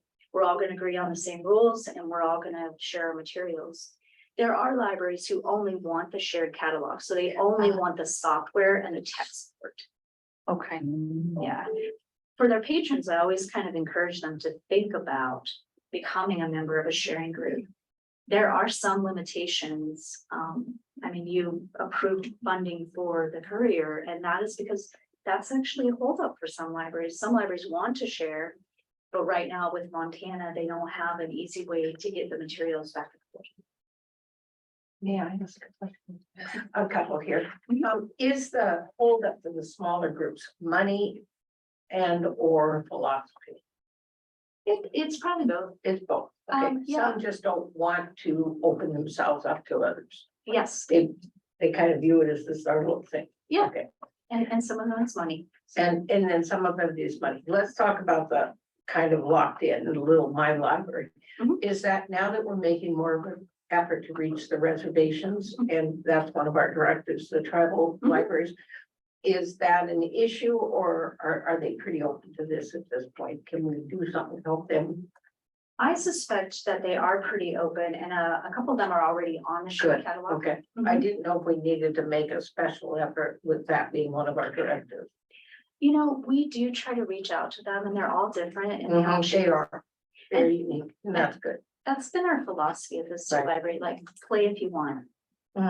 That's a good point. I'm a little confused about the money issue, only because of my limited technology. Now, we're not talking about the hotspots that we used all the COVID money to put everywhere, so they have that ability. Was that part of that ability to get on it, and money wise, or? No, we have for a number of our statewide projects, what we call a cost share formula. Where we identify the total costs of operating these kinds of services. Like Tracy said, in the instance of the shared catalog, it's the software contract to Cersei Dynex, it's the cost of the tech support and other ancillary tools that the member libraries can agree to bring into the shared catalog. And when the commission approves a budget, we approve an amount of state funding. It's about $98,000 of state funding that goes to help fund that service. We fund a portion of the staff costs to support the shared catalog. And then the balance is funded by the participating libraries through a formula that we create. And in fact, the Network Advisory Council is looking at how to improve that cost share formula to continue to try to make it more affordable for libraries. So I'm real concerned there'd be small libraries that couldn't do this, because to me, this is the future. To me, this is really one of the most important items that we can address for the future. we were talking yesterday about the fact that, you know, for us, success looks like every single public library is on the shared. Yeah, they would, and I understand some of them philosophically don't want to be, that's not a problem. It's their business, but, and this is crossing probably legally way out of line, but the money within the federations that they have, you know, we didn't see the use for that 4,000 they requested. Could this be orchestrated through the federation? If we gave them more money, they could get there? Or is that not a good way to try to reach out to these libraries with money? I think that's a good question. I think it's worth revisiting that. Some federations chose to do that on their own. Like the Sagebrush Federation said, we want every one of us on the shared catalog, and they reworked their money to make it happen. Some libraries just sacrificed and went without 1 year so that the very smallest libraries could join. I think it's worth revisiting because people change. And but we've, you know, so we've tried it in the past and not had success, but I need to relook and see how many we have left. I cannot remember, and I don't know if Amy's online and might know. A dozen or so, I think. That's my, you know, I think a lot of it does come down to the, you know, the individual priorities of the director. For example, Arlington Library just joined. Yes. And that happened after their previous director retired and they had a new director join. So we look for those kinds of opportunities as That well. sounds really good. Yeah. This is a wonderful report. great. I'm glad you found that helpful. Then I'll go ahead and I'll move to the governing structure, which when I printed it, turned into this tiny little printout. I'll just point out to a comment from Jody Moore, who's from the Red Lodge Library and also the chair of the Network Advisory Council. Who advises you. Money is a challenge. Money is a challenge to joining the Courier, with geography making it especially expensive or cumbersome to libraries in the central and eastern parts of the state. But are they paying more because of where they're located? I thought that was covered, the courier service. I think there's a plan to maybe have Kira do a presentation. She could answer. I don't know for sure. I don't know enough to. Can you tell me approximately what, I know it'll be different for every library because there's a formula, but approximately what is paid for the shared? What they pay? Yeah, for the shared catalog. It's around, I want to say $800 at the low end to 35 to 40,000 on the high end, depending on the size of the library and other Part of the factors. shared catalog. Because when they use it, it's lots more. Right, exactly. Pieces of material. the More catalog. patrons, more patrons. yeah, collection size. Right. Those kinds of things are factored into. So that. instead of libraries purchasing books with the catalog done already, it's done through the shared catalog? Is that what I know? No, actually, that's, Okay. This is where your librarian knowledge is kicking in right there. So with the shared catalog, what those libraries are purchasing is the software and tech support. And then they're setting themselves up to be a part of the sharing group to have wider access for their patrons. Some libraries choose to have a contract with a vendor who will process the books, and they work with the shared catalog staff to make that integrate with the software. Okay, I see. So tech support to integrate it. And I would also add that, And training. Yeah, For original cataloging. Our shared catalog staff do provide some original cataloging support for those truly unique items like Montana items where you're not gonna get that cataloging somewhere else. Libraries can send titles to our staff and they will catalog them. I think there's a limit on how many titles they do every month. I wish I'd known this. When I was librarian, it's tough to find Montana It items. really is. Yeah. Yes, yes, Very the happiness of tough. library directors on that one. Very Oh, from Oakland, yes, the native, Yep, yeah, yep, when, yep. what was it? I do catalog a fair amount of number Yeah, of Indian items. Ed for all, oh my word, oh my word, It was harder. oh my word. Well, it's, there's a whole process Yes, for it's a- cataloging. It's a long very long process with process. authored title. I mean, you see it, we can check it out, but publisher, date, copyright, I mean, and you need to put it in a certain section. I mean, it's an art to It's a learn how to process. catalog. And to get to do that all over. That's my job. That was my first job at a library. Man, you were a big. I think it's like, what is the punishment? Can I ask you, Yes. Later, when I'm adding an item, both Tom and I think to the other business, one of the questions I have is fulfilling number 8 of the MCA code 22 and it's not training. Can it possible to ask Tracy to come back to that, or will the issue committed? No, I am not. Okay, well, that's at about 12, Okay. but it would be helpful to me to have you there because the questions I think are. Okay. Yep. So really quickly, I wanted to go ahead and. It's a big study that I cannot see. I know. My glasses. No, Yes, yeah. So if I were to summarize this spreadsheet, I could do it in 2 words. It depends is the correct answer when somebody asks you a question. So what I attempted to do here was to give you a sense of the landscape. And to kind of get a sense of what the different types of libraries are, how their local governing structure impacts that library. And the notes are actually incredibly important. One of the things I have learned in my job over time, when a director or a mayor or a board member calls me and says, you know, is this the city's authority or is this the board's authority? Is I have to ask a series of questions about the structure of the library and about the structure of the local government itself before I can really answer their question. And that's why you have me and why you have Jenny and the staff here, is for us to be able to answer those questions. Because I know that you are Montanans and you get questions from people, so please know that you can refer them back to us. And this spreadsheet might give you a sense of why you might want to consider that. So basically, I will just say that there are many ways that a local government can be structured.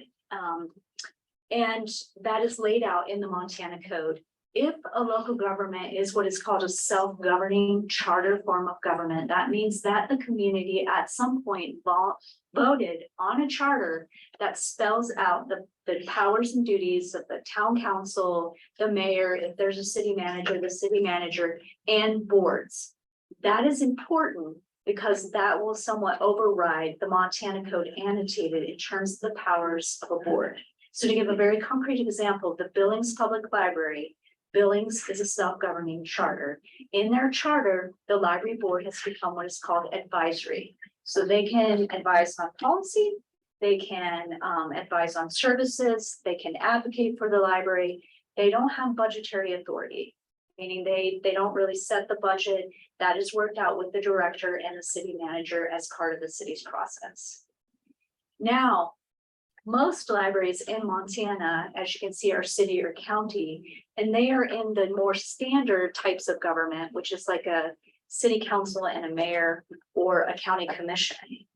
And the Montana Code has given them the ability to oversee their own budgets. They have that power. So what I mentioned in the notes, though, that's really important is, like, if I'm talking about with a library and a county about a budget, if they're on a general mill, the county has control over the bottom line. So if the county's just at some point said, we're gonna give the library 5 mills, the county has control over those mills and the number that's given to the library. But if the citizens voted to give the library 5 mills, the county has to give them the 5 mills. But the law gives the library board authority over individual line items. The law actually says the board shall have control over the expenditures. So that's one of the things I learned from our longtime agency legal services is the importance of the word shall versus may within the Montana Code annotated. And when you look at the free public libraries, there are a lot of shall haves. And I think a lot of local governments don't realize that because a lot of their boards are advisory. And so there's sort of a built-in tension in the system where library boards have been given a lot of power. And so you have to navigate that. So typically a city or a county, those boards, you can see kind of how they're structured. You're going to be going to the Montana Code and you're going to be looking at the free public libraries. When you get down to joint city county libraries, they are driven by an interlocal agreement, but I would say by and large, that interlocal agreement is giving that board the same authority and powers and duties as a city or a county library board. Okay. It starts to get a little interesting when you get to the bottom 3. The multi-jurisdictional service districts. Which is such a mouthful. These are often confused, like people either think they're only a city county library or they think they're an independent library district. A multi-jurisdictional service district had a vote of the people. But what it is it's like a financing mechanism that would allow a library to carve out a portion of the county. So instead of just getting taxes from a city, or like you see these multi-jurisdictional service districts, you see them in counties that have multiple independent city libraries that were created.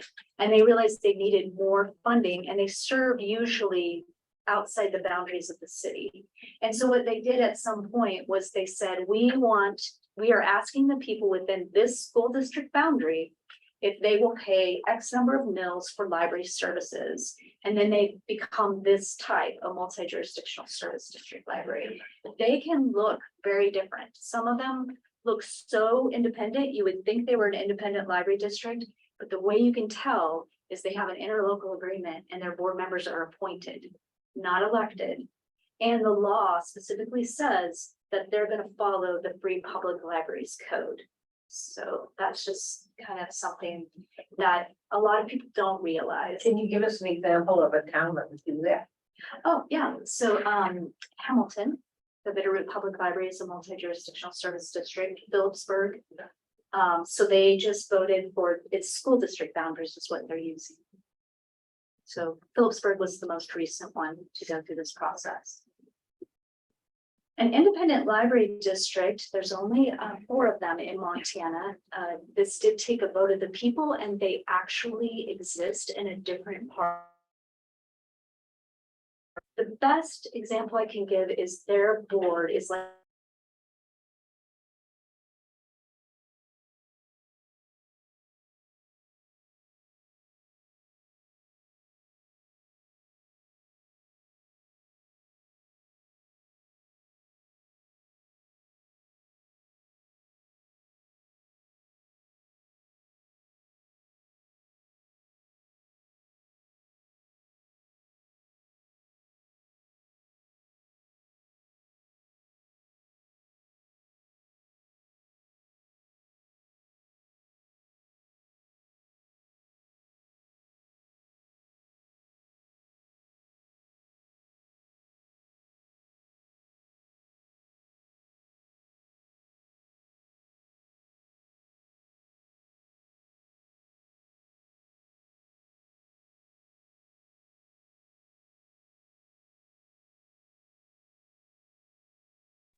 existing administrative boundary.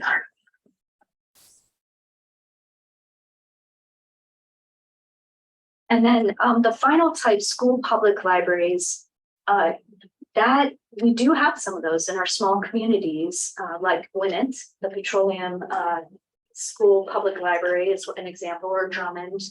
And this is a situation where the city or county has negotiated with the school to have a library within the school that is open to the public. It is often has different hours, but it depends on the physical setup of the library. And typically the library board and the school board negotiate. And of course, because of that overlaying influence of the school, they may have some differences in what the board is going to do. Some of them keep it completely separate. And so there's basically literally a public library budget and a public library board and a public librarian. And some of them have tried to integrate. And so the school board and the library work together on the different issues with personnel management and policy setting and budgeting and so forth. So that's me attempting to give you what's in my head when I'm asked these questions. Do you have any questions for me? Is there anything you would like to better understand? How many school public library partner deals do we have? We have 6 main libraries and then 10 branches. And that's in the tiny print on the end there. It didn't line There it up. is. Yeah. May I ask a question of Elsie? Is she there still? I saw her a minute ago. Superintendent, are you on? I saw her a second ago. She's but- on, but I know she had a meeting going this morning, so I don't know if she's Okay. on. Okay, I just had a question about the school public libraries, they fall under OPI. No, so OPI definitely on the school portion. Right. But we serve the public library. So we actually often end up working with those institutions a lot. The school libraries. The school public combination. Okay. Yeah. Actual school libraries are completely separate Right, from that's what what we I are thought. Right. looking at. Yeah, those. But there fall was under the school OPI. dash public, so I was confused about. Yep. So that's always an interesting ground to Yeah. navigate. And so we try to really pay attention to when we seem to be crossing over into the school setting versus the public library setting. And Colette Bartow, who now works for us, she was the school library consultant for OPI for many years. And so, I would talk to her and ask her for assistance and coordinate with OPI. They've unfortunately, I think, been unable to fill that position. Is there any effort afoot legislatively to make this more consistent? This is, because that's what I found in the year with the Federation when I was their appointee. This is very, very difficult to navigate. And that's what makes the training difficult, Yeah, is that, the short answer is no. okay, And a lot of it is because it does come down to that local control, and like Right. Tracy said, that even down to how the local jurisdiction is formed that informs the creation of the library, so you'd actually have to change how cities could be formed Right. before you could address some of it. And wouldn't it be up to the city up or to the the county? Yeah. and so where do most of the libraries fall? So in looking at that, most of them are city county, I would say. I think I added it up and 22 and 28. It's about 50? Sorry. yeah, and so we have 83 main public libraries. And the 18, the 5 and 4. Yeah, and the 18 for all intents and purposes, when you really think about it, the top 3, almost all of them follow the code, the Montana code that you're used to, the free public libraries. With those nuances that I talked about below. And we do have 106 or 116. 116 with branches, With yes. branches. But most branches, of course, are gonna fall under the administrative arm of their main library. Okay, thank you for this. This is valuable. I would like to suggest that this is a core part of any trustee training, librarian training, whatever, because you may have an impulse to go ask somebody in a different public library for advice what to do, and you may be completely wrong because you're not aware of these different types. So This is crucial. Yes. So for the local boards. Yes, yes, to understand this. Not only to understand what they themselves are, but to understand that the next door library may be. Right, different. totally different. right? Yeah. Yes. At the meeting we had with the librarians at the library meeting, several librarians shared that they wished we, the Montana Library Association, provided legal advice. And several of us pointed out that these most of these people that were asking did have an attorney available through the county or the city, and they were expected to go to them. And two of them expressed that they don't like those opinions. So they wanted to know if they could come to us to get a different opinion. And we expressed to them, no, I'm sorry if it's not a good working agreement, but legally you need to go back to your county or your city. And do all of these people have, under these different structures, a legal resource that's available to them, either through the county or the city? Yeah, most likely, yes. The issue, so there's definitely, I don't like your opinion. Yes. And then there's you, and I actually really appreciate these county and city attorneys who do this. Sometimes the city or county attorney will come back and they'll say, I work for the county commission and I work for you, and this issue involves both of you disputing, and I need to recuse myself. Okay. And then they don't have access. The other issue, because now I've been doing this long enough that the attorneys have started calling me, is lawyers have to be responsible for so many different areas, and it's impossible for them to know all the nuances. And it used to be that the way that agency legal services assigned an attorney, you would work with them for many, many years. And so we had Jim Shire, who was really a library law expert. And that was helpful, not because he was actually giving everyone the same information, but he just knew that section of the code better than anybody in the state of And Montana. did he work for him? He worked for Agency Legal Services, but he was assigned to us. And worked for us for 30 years, I think. He retired. And I think what maybe you might be hearing is we are, all of us, librarians, state library staff, billing that law's institutional knowledge, that goes out. And I think the attorneys are feeling it. Yeah. So would we direct them to Maybe be? not to Would the county attorney recuse him or herself because they felt like they were between two? Would they then go to the Department of Justice, or would they go to the Department of Administration for you? Well, I work for the DOJ. Okay, you do work for the department, so Yeah. that's where we would send them. Well, the DOJ, Agency Legal Services, doesn't work for local governments. Right. So to answer your question, what I do, because usually they come to me first, and local governments and libraries will come to me, is I I have really, really good, strong relations with Montana Association of Counties, and they have a lawyer, they have general counsel. And I work with her, Mackenzie, and together we try to help that community through. I don't at this point have the same ability with the League of Cities and Towns, but I will refer them there. I will also share any public documents I have that might be helpful to the attorneys, like things that Jim Shire created, that like how you do open meetings, how that works. I will share those. That is something I have really attempted to do, is to work more with Department of Administration, MACO, the League, and local government centers. So we're all working together, giving the same message and giving people the assistance that they need. But there's a definite need out there. And I don't think it's just libraries. I think local governments have that need too. I would agree.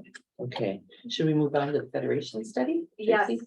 so I will just make it really quick because I realized I took a little bit too much time. This is very helpful. No, it is. Yeah. Oh, good, And good. we've got others that we've got time from, so thank you. Good. So, is this timeline okay with you? I guess that's my first question for you. Just in looking at kind of my workload, I didn't think I could do a good job with all of the stuff on my plate and taking on the Federation Task Force. And then the second, maybe and most important piece is I talked to each of the Federation Task Force members just about the commission's last discussion, and they asked, they were fine with it. But they did kind of express a desire to see you at their Federation meetings before making a big decision about changing them. Or, you know, even if you're gonna say we could consider doing away with them, they really wanted to see you there. They knew Robin because they'd seen Robin at their meetings. And so I just wanted to put a request in for you to consider going to at least one face-to-face Federation meeting in the fall to see what it's like, and then for us to come back and talk about your observations about it, and then use that to craft the charge for the task force. Could we attend Zoom or are they asking in person? You can go to Zoom. My reason for suggesting the face-to-face is the intangibles, Tammy. That's sometimes you can't fill on a Zoom call. And you will give us that list. I do have that list. I was hoping to be able to send it earlier than Genevieve does have it. I was missing Golden Plains, but they have to reschedule during their normal time. I don't know if now is the appropriate time. Why don't you share the dates? Okay. I can pull that. I think I have. it. Yeah, if you have it, that'd be great. And you can just email it. Yeah. And you can definitely go via Zoom. I just, one of the things people really said about the federations and their power was that bringing people together in the same room to work through things. And I think that it would be interesting for you to experience that.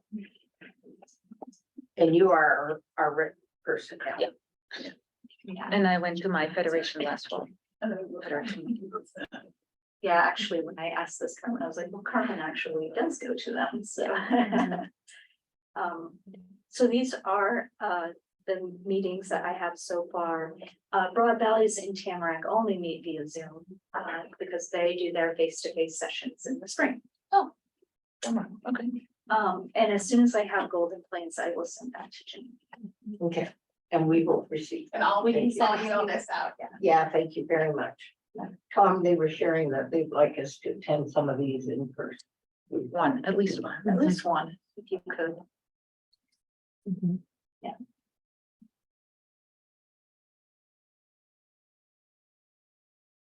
Is that something the commission feels like they can commit to? Yep. All of them? There is. I'm Yeah, impressed. It's very hard to do that, Yeah. having done that. Yeah, my concern is, will someone be able to make it to Laurel I- or into I Miles was City? trying that. Okay, how about Miles City? Anybody? So Which one? Carmen, Sorry. Yeah, I would yeah, have tried Tammy said Laurel. Laurel. Because it is in October, correct, so I should be. Being on the Right. task force, maybe I should make an effort to go to more than one. Well, Go I to think another one, not just I'm mine. gonna try to do Laurel. I think my concern was my surgery, but it will be, I should be up and moving. If I go to a Bobcat game, I know that. I don't know, those might be different. I don't know, my surgeon wasn't very excited about going to Bobcat games. I said, you played for him. Okay, we tried for 4 times. Okay, sounds good. Thank you. Yeah, thank you. Excellent presentation. Going on. I can definitely attend any. by Zoom. Yeah, It's Zoom's like always if an you need option you. if no one can I attend, can yeah. do it for that. Did you say Fort Benning? Yes. I'll do it for that too. Okay. Gosh. And Miles City is via Zoom also. Will they be via Zoom, Tracy? Yeah, we always trade off. Okay. Somebody. When is our meeting in October? I think it's the 11th. Okay. And I mean, I can attend a lot of these on Zoom. I've hit Yeah. Zooms too. Yeah. Yeah, I can try the Zoom, so we have to get. Let me look into Miles City, I'm not sure. And we can check the I don't know. Brian or if you do one. Okay, thank you, Tracy. We kept you longer than you expected. Yeah, does anybody you'll need come a back. break? Why don't we take a Yes. 5-minute break? Thank you. We will Thank you. be back together at about, let's do 10 minutes, 11:10, is that all right with the next We are presenter? doing very well. Okay, And this is, okay. this is Anna from State Procurement, so if you have. Okay, hi, Anna. Hello. Okay, great. And are you at the state or with our? I'm from State Procurement. Okay, Until thank you. 10, about till 11:10. And you're. Okay, so I will, you, WBICK. It was good to stand up. Yeah.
let's get back to business. The meeting is, sorry.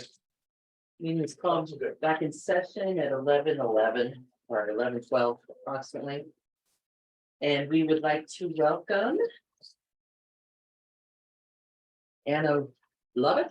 Lubick, okay, from the state procurement, to discuss MSL contracts. Yes. So it's 10 minutes enough time for you. We've kept you here Yes. about an hour. That should be fine. Okay, great, thanks. Go ahead, Anna. So first, I am Anna Lubick. Our state procurement trainer Natalie Petersey helped me put together this presentation for you.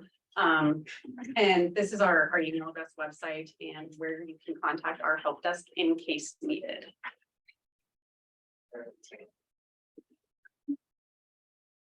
You could go, yeah, sorry. So this is a quick overview of the procurement life cycle and what happens from start to finish. The first phase is the definition of need, and that starts at the library. That does not involve state procurement quite yet. That is when a library individual program identifies the need for a purchase. That purchase, there's different levels, and we'll go into that on the next screen, but overall, this is the definition of need. Procurement method selection is where state procurement will come into play if needed. Otherwise, it is just with the library's procurement staff, Melissa Briggs and Sean Anderson. At the procurement method selection, that is where you will decide if it is a small purchase, limited solicitation, or a formal solicitation. And I'll go into those definitions on the next screen. But to put it simply, we'll define the need, develop the method selection. At that point, you will choose, or you will move into the actual development, evaluation, negotiations, then the contract formation and award. And then the last two steps are just administration and closeout. It's a very high scale overview right here, but if you could go to the next page. That's a good one. No, you did not. Okay, so levels of authority. This is where you will decide if a procurement has to go through the library procurement or if it'll come to state procurement. The delegation agreement level of authority, the state library has a level 1 authority. So level 1 agencies are authorized to purchase non-controlled items with a TCV of 10,000 or more and less than 100,000. TCV is a total contract value, and that total contract value is the estimated value of the contract for its entire life. Non-IT contracts can have a life of 7 years. IT contracts can have a life of 10 years. So when you're talking the total contract value, you are looking at the dollar value for that entire 10 years. So initial implementation and all potential amendments. A small purchase is defined as a purchase less than $10,000. And the agency is encouraged to use a state purchasing card for these purchases. Small purchase does not require any competitive competition. A limited solicitation is used for purchases that are greater than 10,000 and less than 100,000. And a limited solicitation requires the agency to obtain comparable quotes from a minimum of 3 viable sources. Quotes cannot be considered comparable unless the same requirements and specifications are utilized when obtaining the quotes. Do you have any questions on this page? Okay. So total contract value, which I did describe a little bit on the previous page. The total contract value is the initial contract period plus any options to renew. An example is the initial 1-year term of the contract is $7 and the contract has 6 1-year renewals. Therefore, the contract would have a value of $49. The TCV will determine many of your procurement decisions going forward, including the method to be used, who can complete the procurement, and the approvals required. So if it is less than 100,000, state library can do a small purchase or a limited solicitation. If it is over 100,000, then SPD would issue a formal solicitation.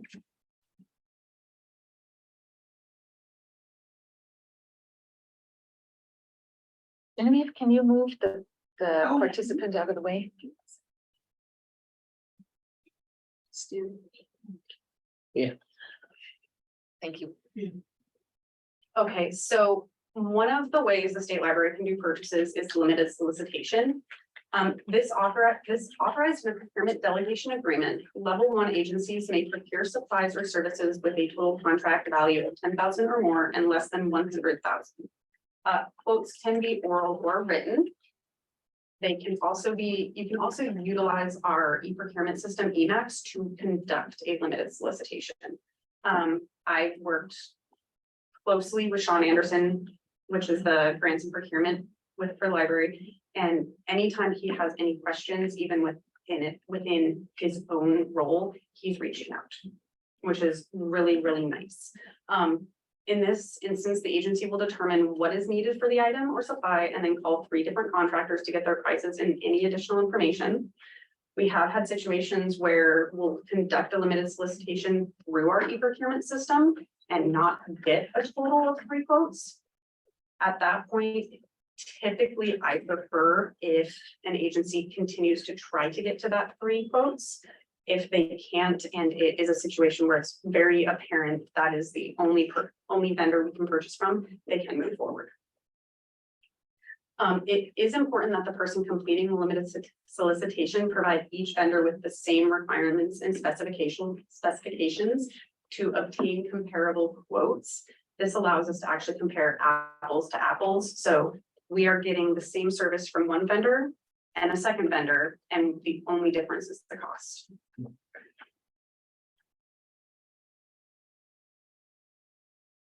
Sole source requests. Sole source purchases should be made sparingly because they decrease competition. And this is the MCA. I just put it in here. It's 18.4.306. The contract may be awarded for a supplier service item without competition when it falls into one of those 3 categories. It is the only source for the supplier service. Only one source is suitable for the supplier service, or there's a compatibility concern. Do you have questions on the MCA with sole sources? Is there an effort to get Montana bids For sole sources? for all these sources? I mean, for all these contracts?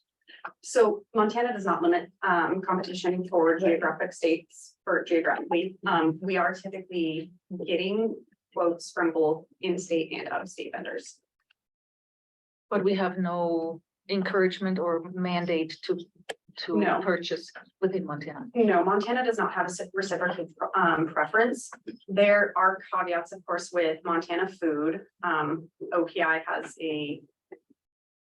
OPI can purchase state food. I don't know how to fully explain that, but I can go into it further. But no, preference wise, we don't apply any type of preference for in-state or out-of-state. The only type of preference we do apply is if we receive a bid from a vendor in a state that applies preference. So in that case, we'll go to their state's preference and we have to use a formula to increase their cost so it looks more even. That way, to explain that a little bit more, in a state that applies preference, when they get a bid from a non-in-state vendor, they're using a formula to increase their costs. So we don't show any type of preference. If we wanted to change that, we'd have to go through the legislature. And the legislature could say that when possible, at least one of the bids should be in state, or there could be a preference if all the bids are equal, that the preference would go in state. We could do that. But it would have to. It would have to go through legislature. Yep. Okay, so contract officer and contract management. This is just a Venn diagram that shows you the differences. Contract officer, that is state procurement. Okay. And or Sean Anderson. They conduct the procurement lifecycle. We are the experts in the Procurement Act. We will issue solicitation. We work in Emacs and DocuSign, and we are the single point of contact for any type of solicitation. What that means is when a solicitation is out on the streets and we're actively accepting bids, there's only one person in the state who vendors and can contact for any information. And that's to keep any vendors from having an advantage. Okay. The contract manager is the single source of authority on a contract, and they are the expert on that contract. So they should know what services are being purchased, what the scope is, timeline. They will be the ones to document any issues. If there are issues that require procurement to come into play, that's where we will come in. Contract monitoring performance, required reporting documentation to state procurement, solving issues, contract management lifecycle. Where we overlap is where if a contract manager needs a renewal or a amendment processed, they will prepare it and then they send it to us. We review it and we can push it through. So we are working together on the amendments and renewals. We're also working together to make sure all documents we need, insurance, any type of performance bonds are within the file. We're maintaining the record. And then at the end of the life cycle of the contract, we're making sure the record is clean. We have everything documented and we can close it out. So That is the very quick overview.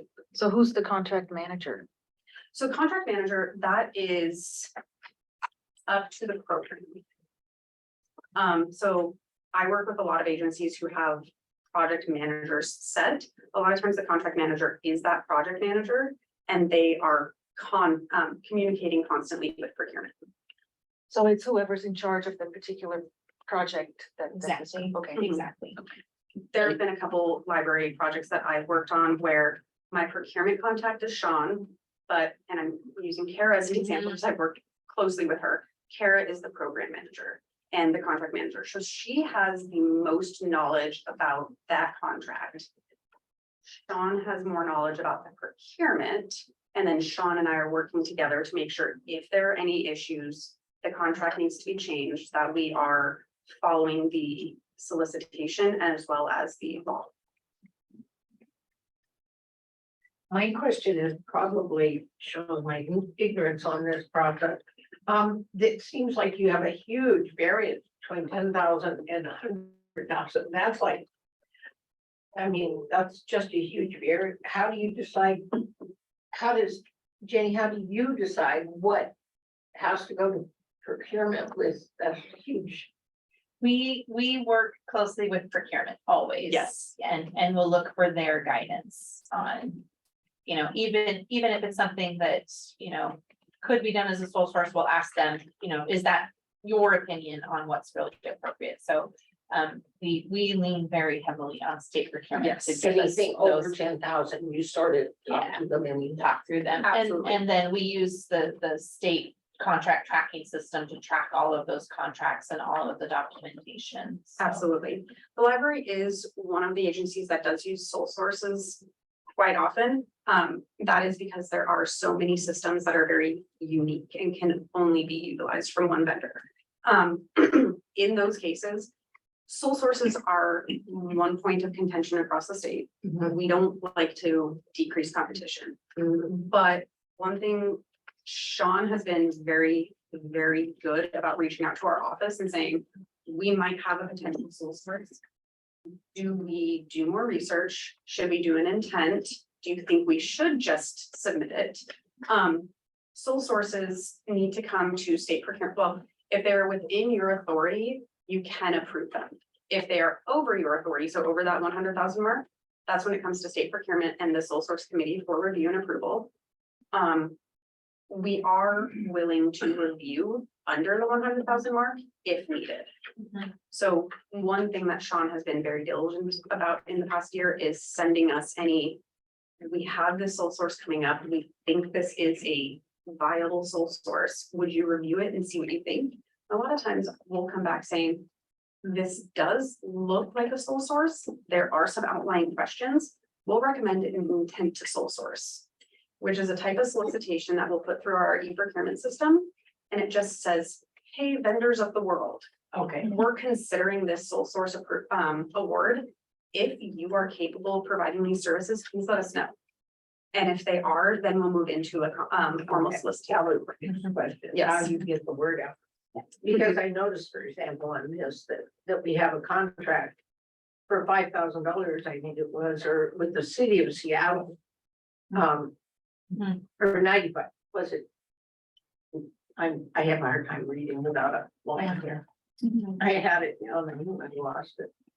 But the city of Seattle is 9,500 for real-time network, and that seems like, okay, is that renewable? And could we've got the Montana company, or what is that? But yeah, but I didn't want to get off the bullshit. So that I'm gonna make a little assumption here. City of Seattle, I'm assuming that is probably an intergovernmental agreement. State procurement does not need to be involved with intergovernmental agreements between state or city governments.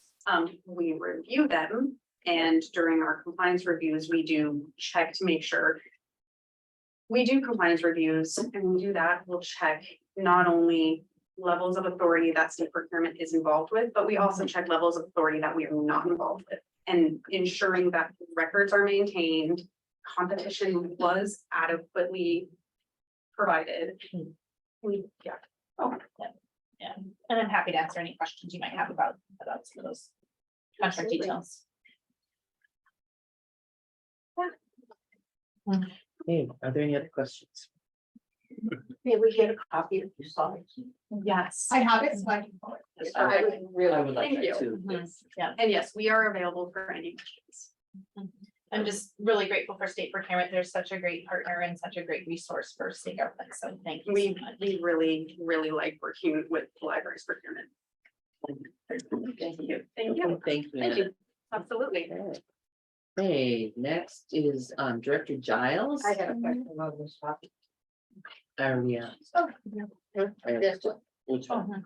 the one we're on. Okay. I would like to request on this, at the next meeting, if we could get just 1 or 2 lines, just so I have many items on here I'd like to ask questions with, but I don't want to ask myself, because I think the whole board should have equal access to that. It would help me if we just have 1 or 2 lines on what these are. You don't have to go, but then I'd at least know what question. I don't want to waste everybody's time by just going through these. So if we could get that ahead of time, it would be helpful just to have 1 or 2 lines. So Now, would you want to clarify motion what- on that, or would that just something we could do at the next meeting? At the next meeting. Go so ahead. noted. So what you're asking for is an explanation. This is our Contract assumption. So This these is our are rec. the chairs we're sitting on upstairs or whatever. So to know what what is, okay. Yeah, what Natalie Peters, what is that contract, and has it been renewed or whatever? Or Maybe she read a book. or Is it a something. one-time thing? Yeah. Yeah, I would just like, and then, like I said, if we get that ahead of time with our materials, then I would know what questions. Great. Yeah, so, Okay. Okay, thank sounds you, good. and you don't need a motion on that. Madam Chair, Yes. I'd like to make an information request that we receive regular reports of contracts with a summary of changes. Contracts that have been changed from the last report, either dropped or renewed or added. And just have that as part of the scanning reports that Yeah. we had. That'd be great. Thank you. Thank you. Thank you. All right, now it's Director Giles on her notes. So Director Giles, I had a message from her that she's unwell today, but Okay. Yvette and one other staffer is Bonnie Shoemaker should be with her. So Okay. Those are both on. All right, okay. Yvette and Bonnie, are you there? Yes, I am here. This is Yvette Englert and happy to be here.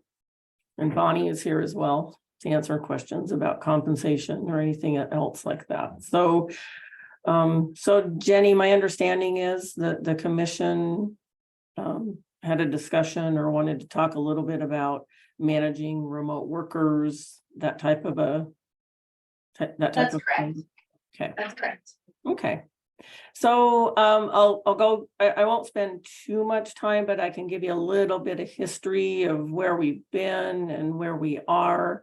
Last fall, as I think everyone is very aware, We implemented formal telework within state agencies. And when we did that, we provided guidance and training materials for employees and managers to make that a successful working relationship. And I would imagine that the library staff has taken advantage of that, and those materials are still available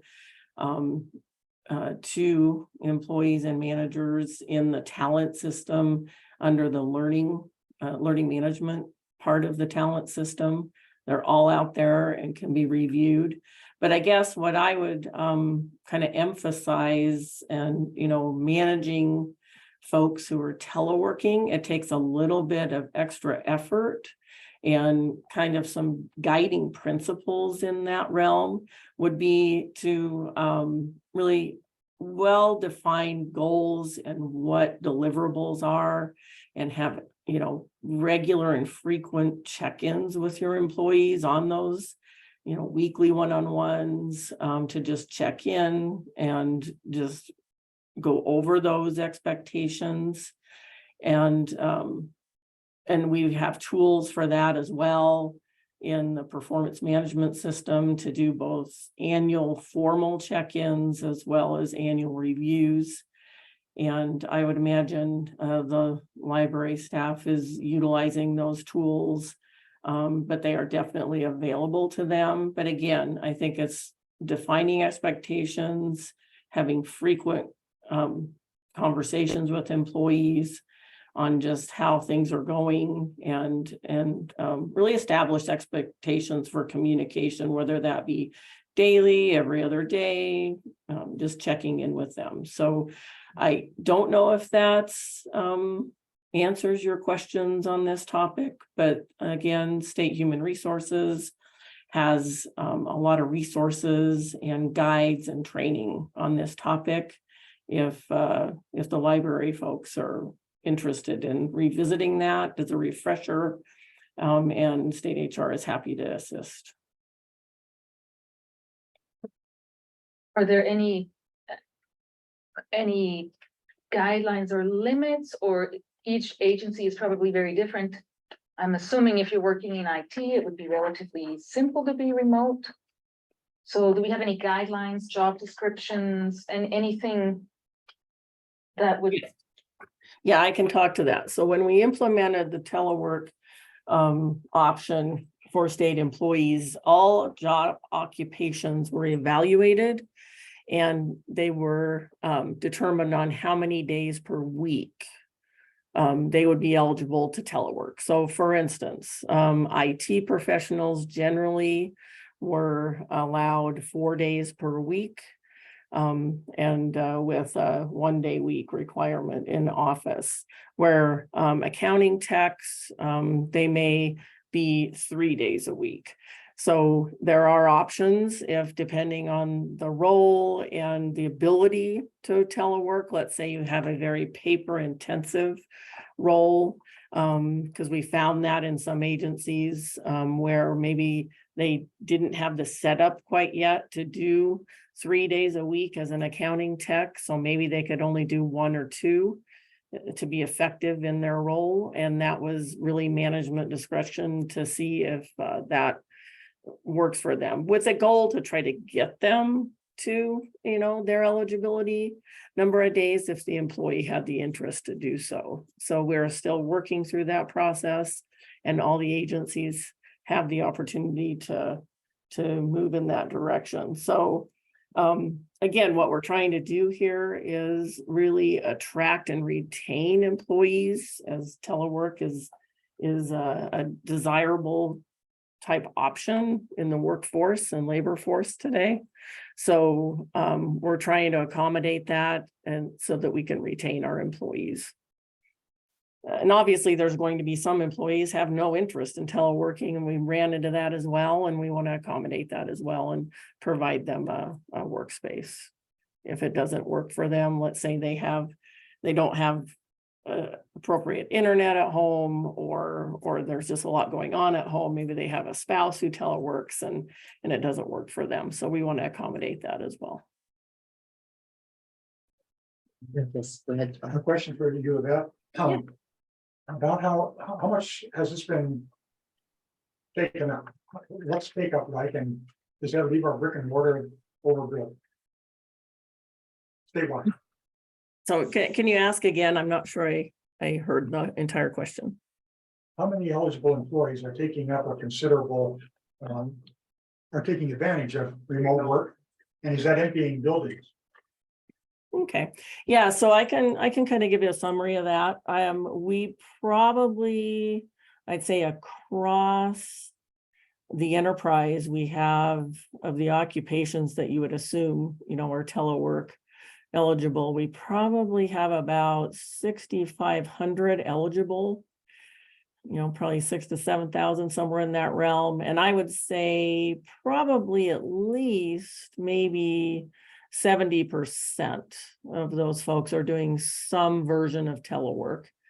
You know, again, like I mentioned before, some, you know, it's just their role just doesn't adapt to that. So maybe you have like an admin assistant that needs to be in the office to greet visitors, those kinds of things. But another admin assistant and another agency could easily telework 3 days a week. So you're seeing some of that going on.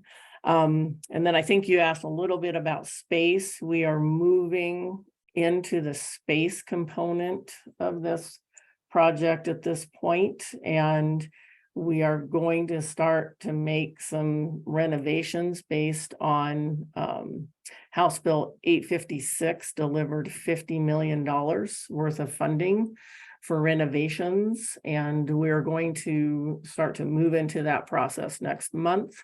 And we're going to start to see some employees move as we look to exit leases over the next few years and to save money on that realm, because we do think that we have the opportunity to create hybrid workspaces and reduce our footprint based on the telework that's going on in the different agencies.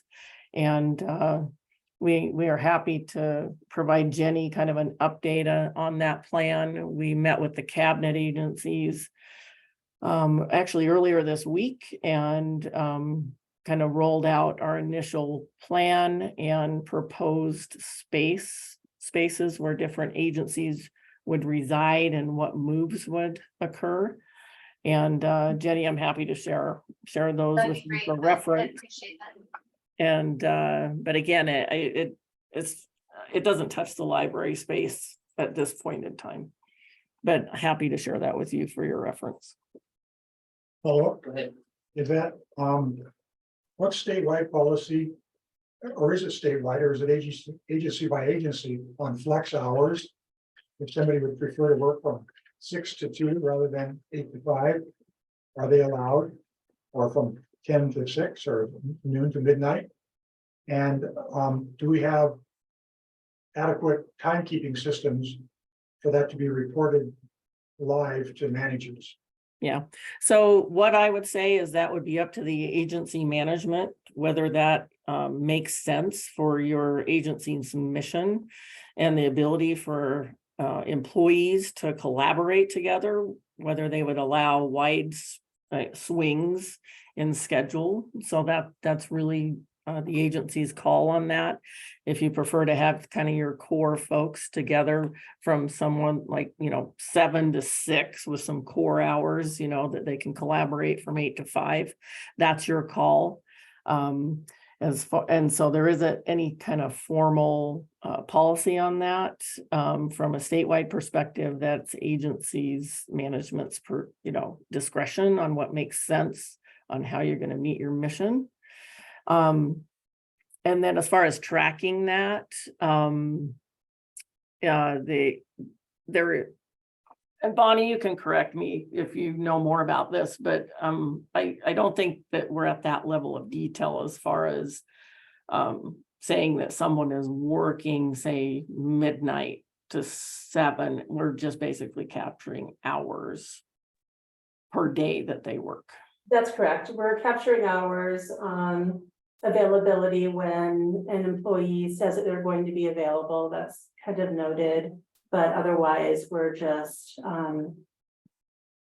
ensuring that managers are managing their employees. Correct. Thank you. Madam Chair. Yes. My question with this event, I think I had talked with the governor's office and they were concerned after, all the people going to remote, during COVID. And, there has to still be monitoring. There has to be some monitoring system. And I understood they were trying to put in, make that statewide for all agencies. Is that what you're having? Is the monitoring being studied? Have you come up with a way to do that? Is that what you meant by, did you say telework? Was that a monitoring system? Yeah, so yeah, we have worked very closely with the governor and the governor's staff on this project. What our approach is here is really empowering managers and training them on managing staff effectively. And it really doesn't matter if someone is teleworking or they're working in the office. You should actually treat them the same. We're very focused on, setting expectations, setting goals, having, ongoing communication and frequent communication with your employees. We actually implemented formal check-ins that the governor's office wanted to do. So it's about managing employees and the work product that they are producing. So, and that's what you're going to find in a telework type situation is normally, it's someone in an IT role or, a project manager or something like that is producing project, interfacing with others, collaborating. Again, it's really on the managers to make sure that they are managing employees, setting expectations, and that is the direction that we're going. We're not looking at a system to monitor whether people's, mouses are moving, because you can buy things that do that and you can be off, doing something else. So we're not looking at, making sure people are there at their screen.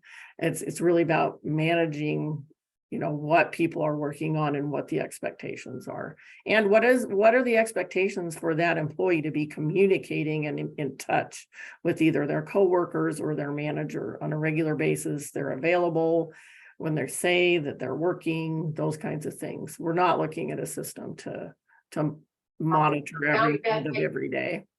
If I could clarify that, you're not looking at a system of monitoring or how to make sure improve that system statewide.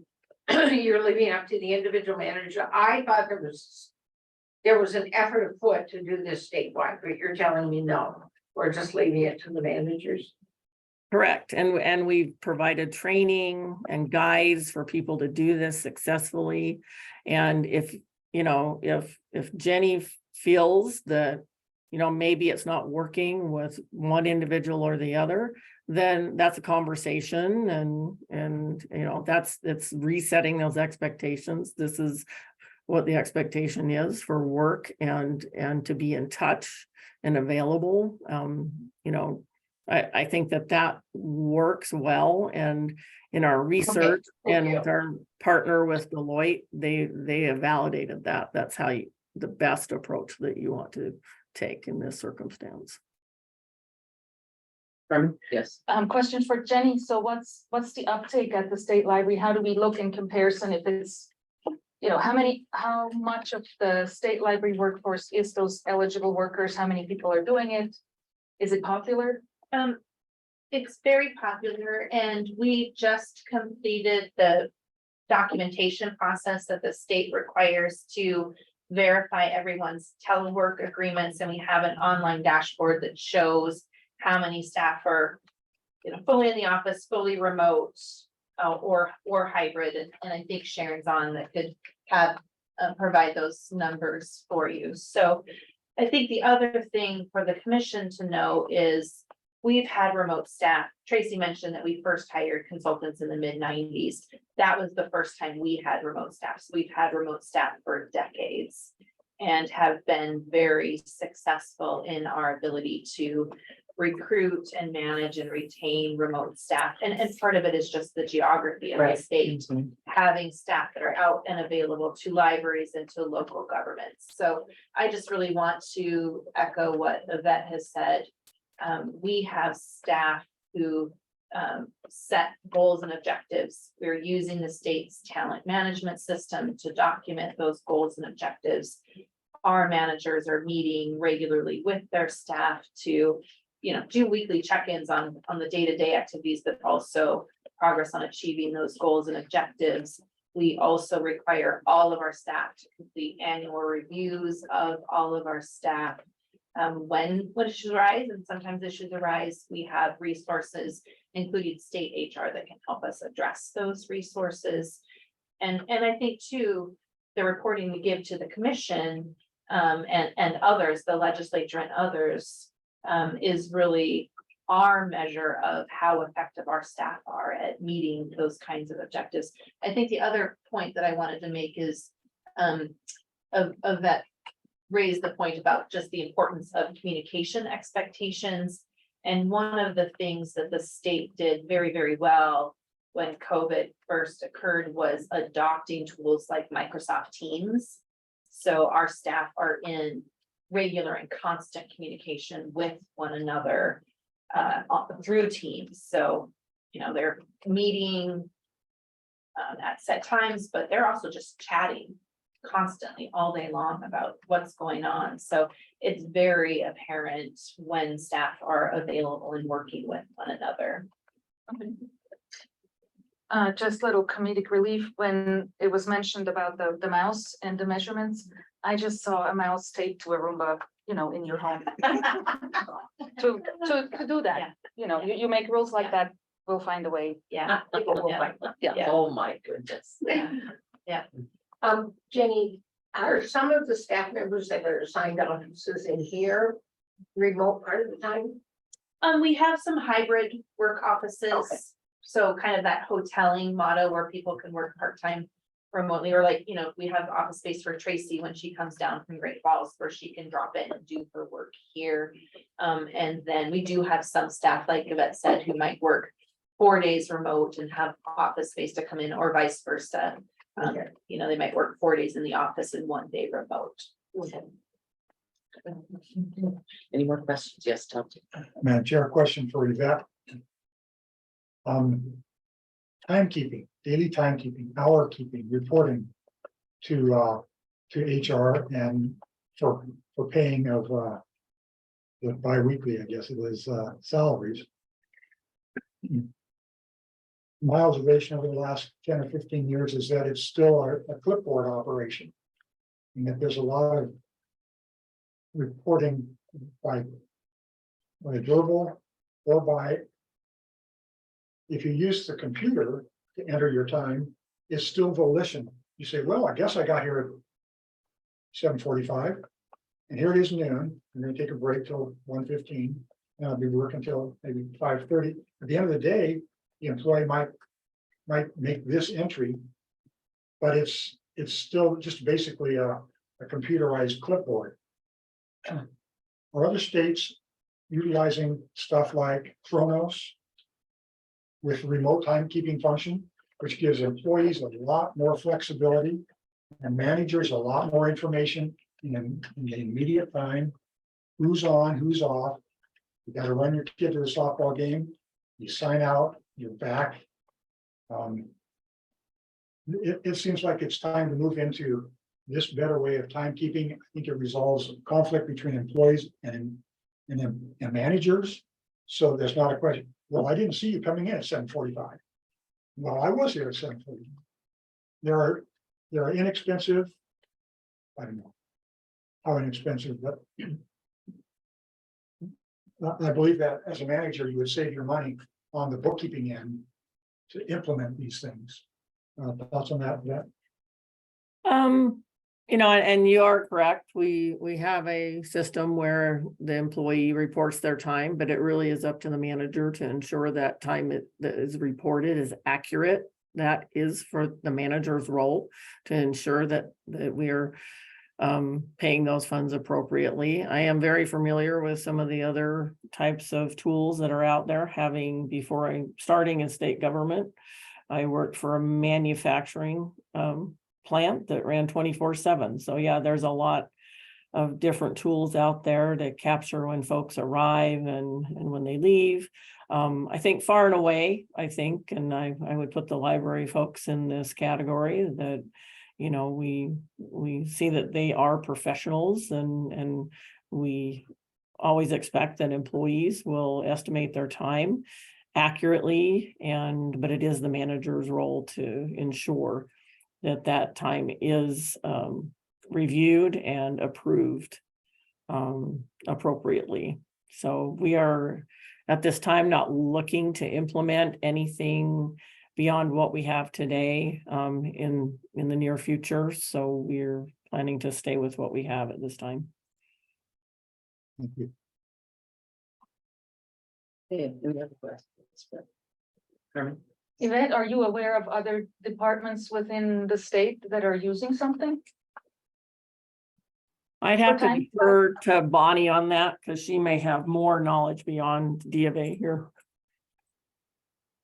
So we do have a couple of agencies, well, we have 2 agencies that have an interface to our system. One of those agencies is transitioning out of their timekeeping system. They're moving over towards the statewide timekeeping system. And then there will be one agency that has a timekeeping system that integrates with ours.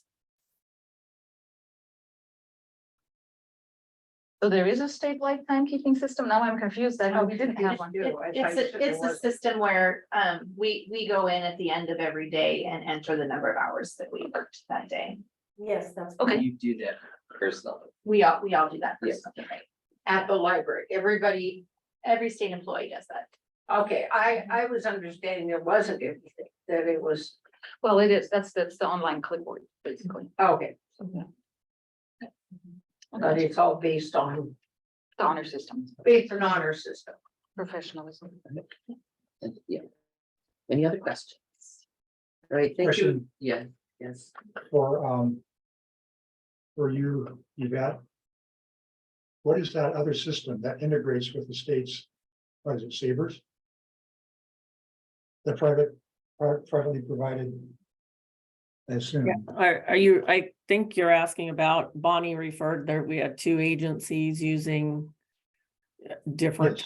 So yes, what happens there is my understanding is it's really an overlay. They have a different, they will capture the hours differently, but they have to integrate it back into Sabres so that we can run the central payroll for all employees. Oh, what is the brand of that? System? Bonnie, do you know the name of that? Yeah, so one of the agencies, they're using the same system that we're using, they just have some modifications on it, and the other system is Kronos. What's it called? Chronos time. KRO and Chrono, CRO. KRO. Okay. Thank you. Are there any other questions? Okay, thank you, Bonnie and Yvette, we appreciate it. Okay, so now we will go on, we want to welcome Dylan Klopmeyer, who is the Governor's Education Policy Advisor, with an overview of House Bill 234.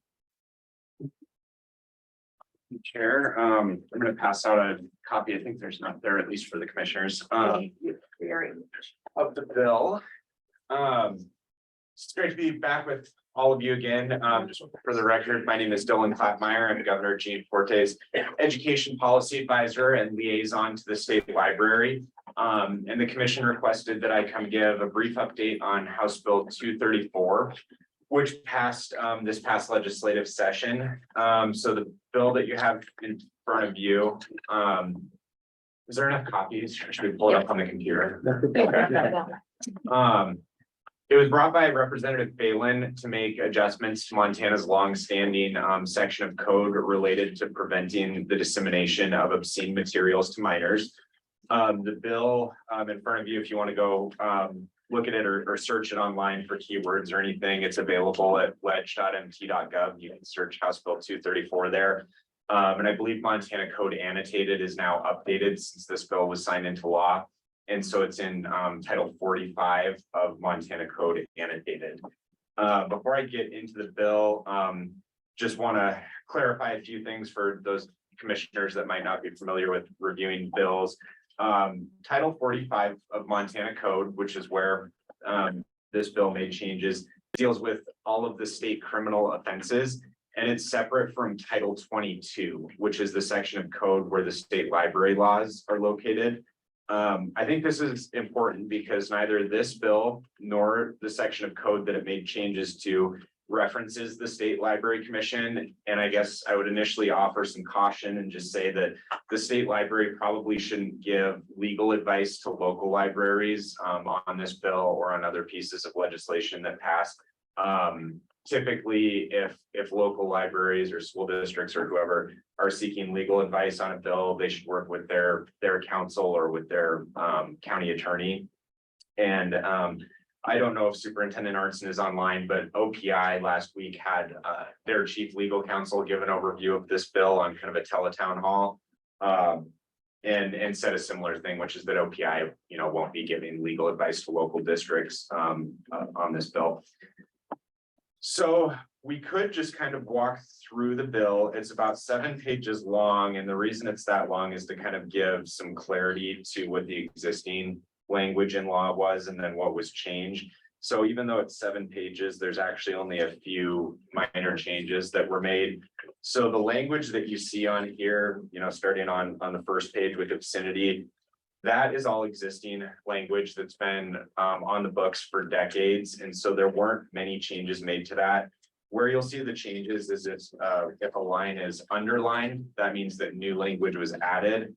And if it was stricken, like starting towards the end on page 5, that stricken out language means that language was deleted through this bill. So starting with, I said there are three sections here that were changed. So starting with section 1, what you can see is this deals with a definition for obscenity. And again, they didn't make changes to the different definition of obscenity. That's been on the books for quite a while.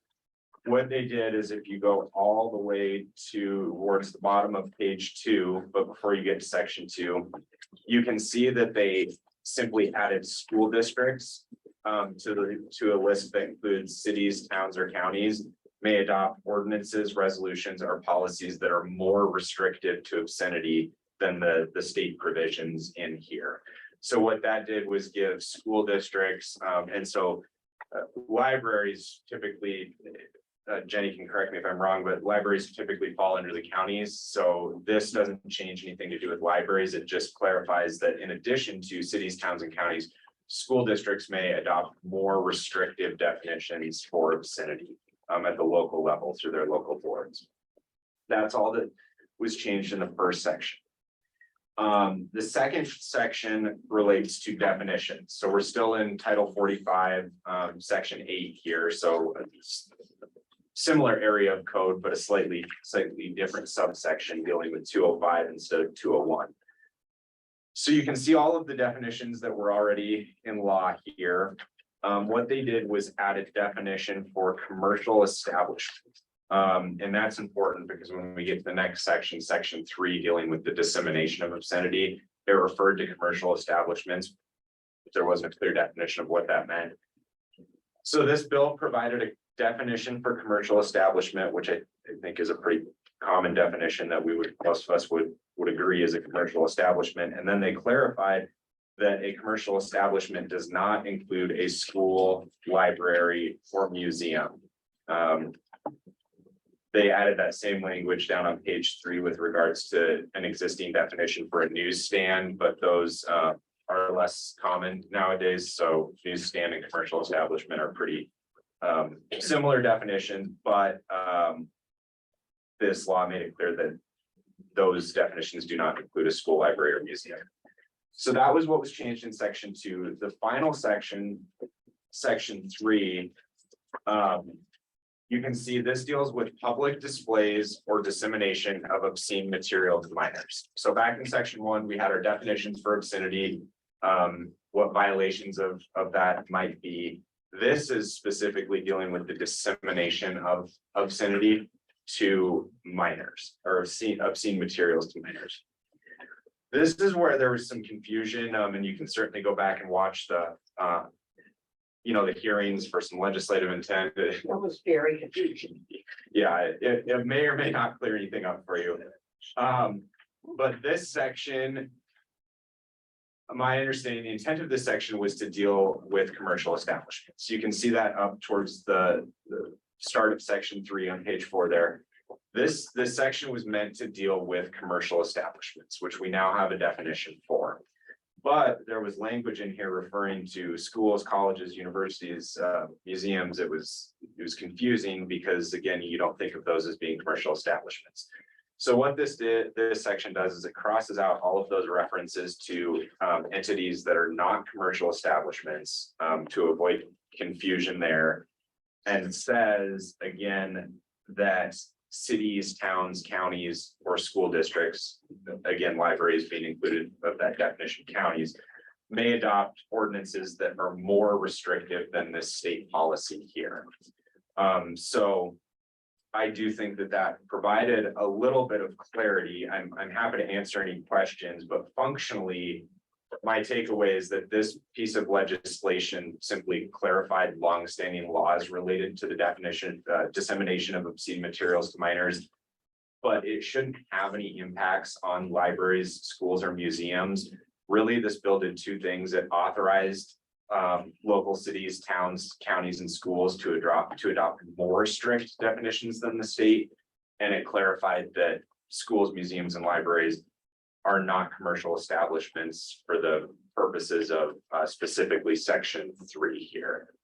But this allows for a city or a county who establishes their own library to establish more strict ordinances regarding pornography. Correct. The Through their city local or the governing county board. who are the governing board in many cases. So- We So learned let's today. just remember what Tracy just told us. It depends. It depends, that's what I started saying. Yeah. And I know it's different for everyone, but the library, if they're under a county or a city or a shared or whatever, they still could set stronger It laws to depends. protect children from pornography. It depends.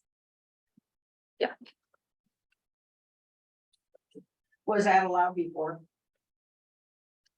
So again, if we go back to the first section, obscenity, I think that's probably where this would apply more to the cities, counties, and school districts.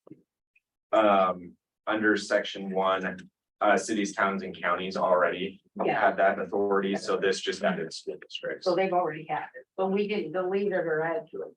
No, so for the purposes of libraries, again, depending on what their local governing structures are, who they report to, things like that. If they fall within a city, town, or county governing board, those libraries are probably just following the same policies that they've always followed and have the authority to follow with this section. All right, so the other question I have, and thank you for helping us with this, because this was a very confusing and still is. And it changed a lot throughout the Right, legislative it did. process. They added libraries, they took libraries out, they put museums in, they took museums out. It was very confusing. And this is where is Sumner, but I have been told that it's still the law in Montana that children cannot be exposed to pornography. Is this the only bill that refers to that? Obscenity, not pornography. I mean, It's not the same thing. Yeah, but to pornography or obscenity. And I have been told that it is a law in Montana. Is this the only law that regards that? I mostly deal with Title 20 and Title 22 education and libraries, so I haven't. I'm not an attorney and have not dug into Title 45 extensively.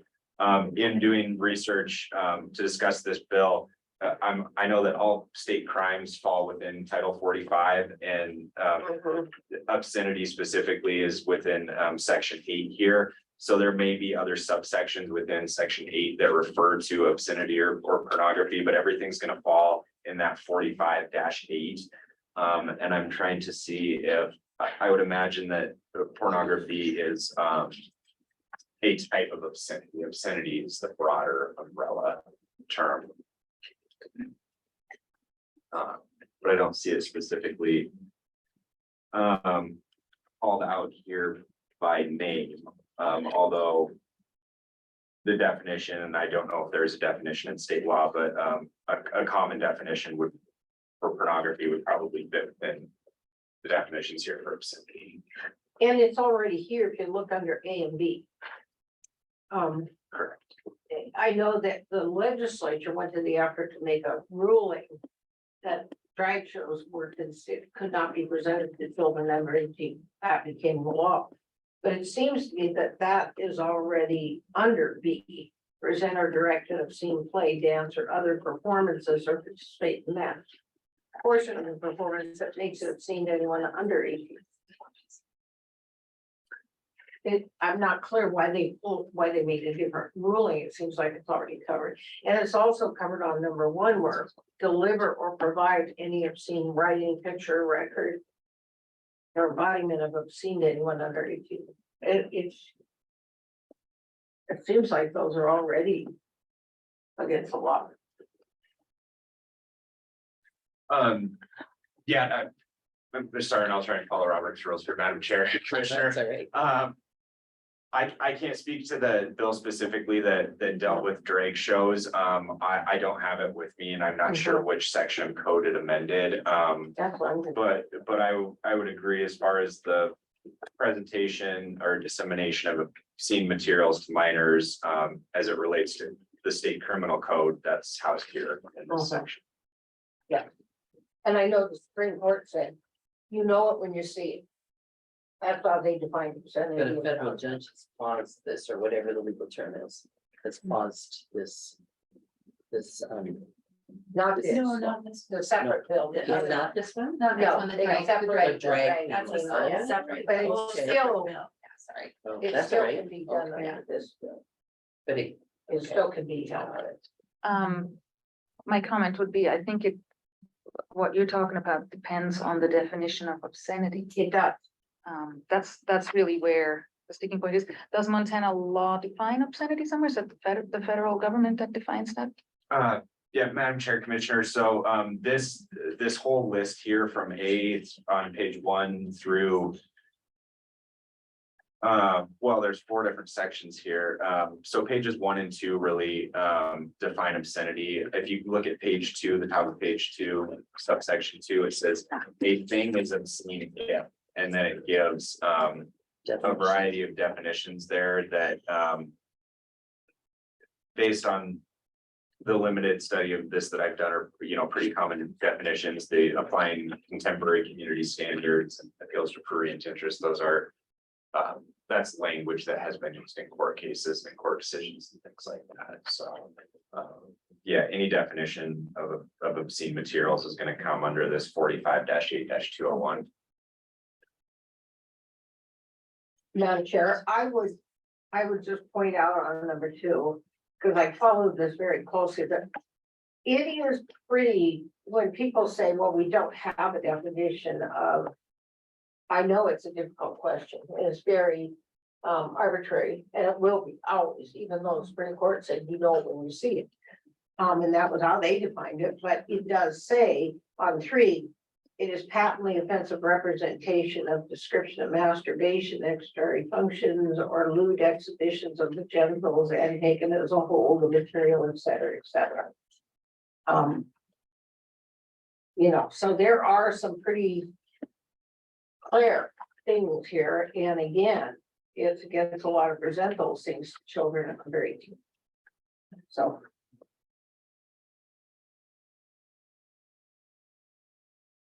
Thank you. That was good. Hopefully I've provided some clarity. I'm happy to answer any questions or. Any other questions? Are there any questions? Appreciate you being with Okay, thank you, Thank Dylan. you.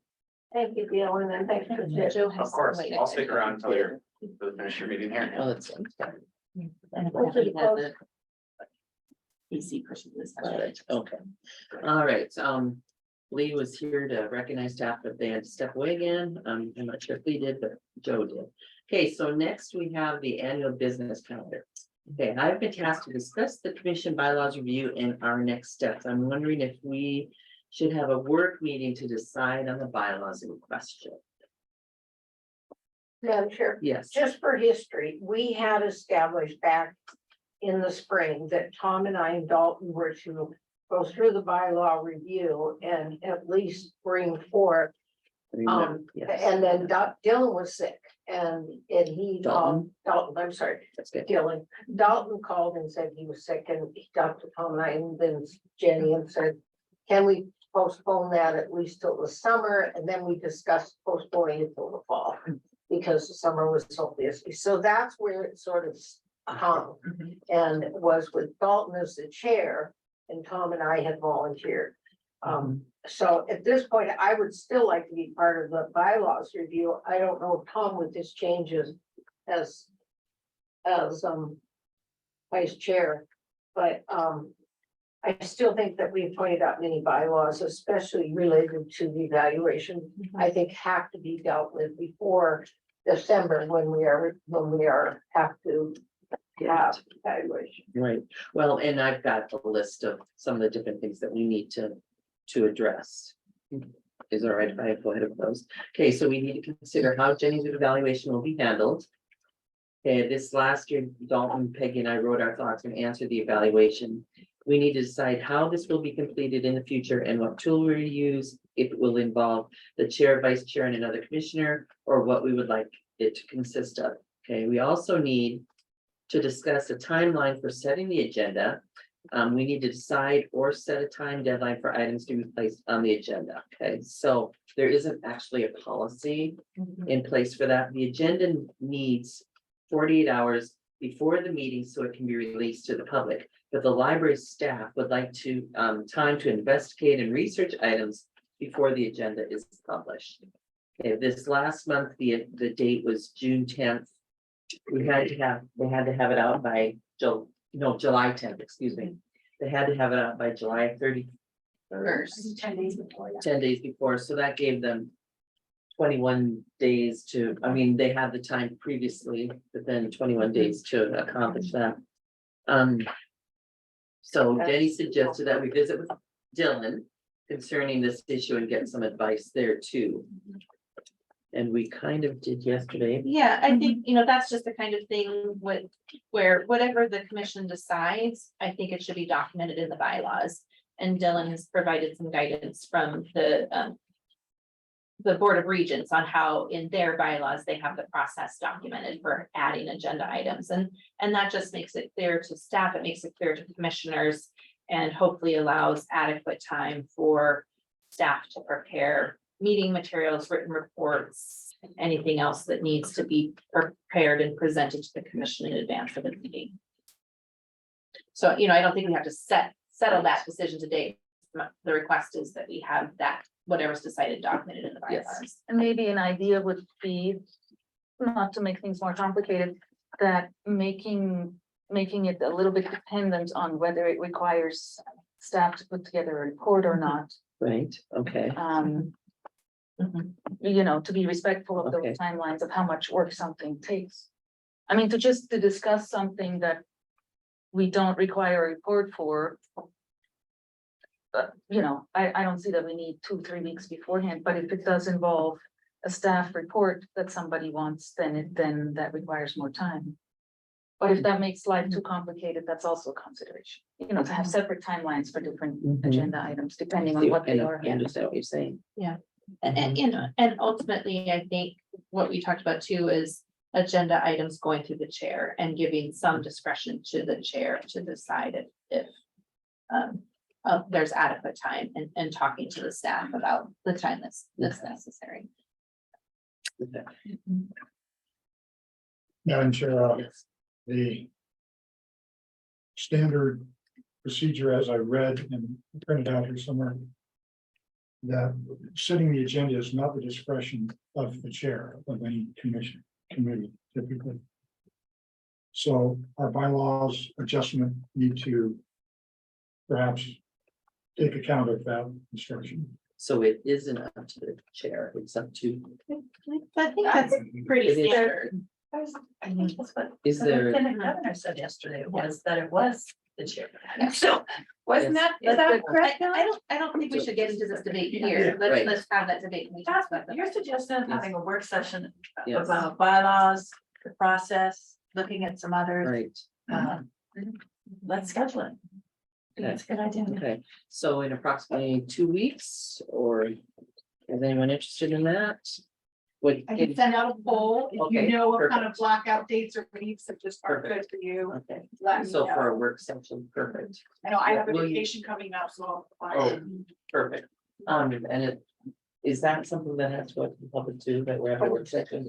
Yes. Okay, so, Are we discussing a work session? Yes. I think So I that's was a saying I great could- solution. I can send out a doodle poll, Tammy, so just let me know if you have any like imminent blackout dates the next 3 weeks. okay. It would be really helpful that work session. I think that we could do it that way or subcommittee, and I prefer the work session. Mhm. Vacations.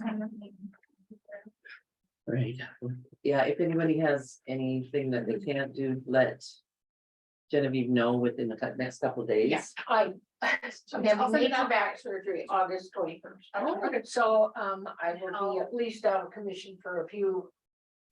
I would think- A week or longer. Yeah, well, I'd say 5 days. I can still do Zoom, but Okay, I'll be in the hospital for 3 days, so that. Oh, goodness, okay, that helps. Okay. let's give you a week. Yeah. same. I bet there are people here that wish they. Well, could what do you have think like about that. waiting until after Labor Day When is Labor Day? For, to have a work session? oh, Because, you know, you've got harvest. yes, Yeah. right, And right, right, such, right, so. right. Labor When is Day is Labor the fourth. Like the So first week perhaps after. Do that next, so Okay. that I'll put a poll out for dates between September 5th and 8th. A variety of dates. Dylan, would you like to be included on? I believe you're being asked to attend, so would you like to be included on? that? Yeah, I'll attend. If Oh, I'm cool. Okay. happy to. Okay, All right. okay. And the home object came in September 2nd. Oh, geez, That's just that's, important. that's important. Madam Chair. Yeah. Do you think she's gonna be an usher? Yeah. Yeah. Yes, Tom. So as we get into the discussion of bylaws, I'll bring up this from the University of North Carolina. Who has the legal authority to state what goes on the agenda?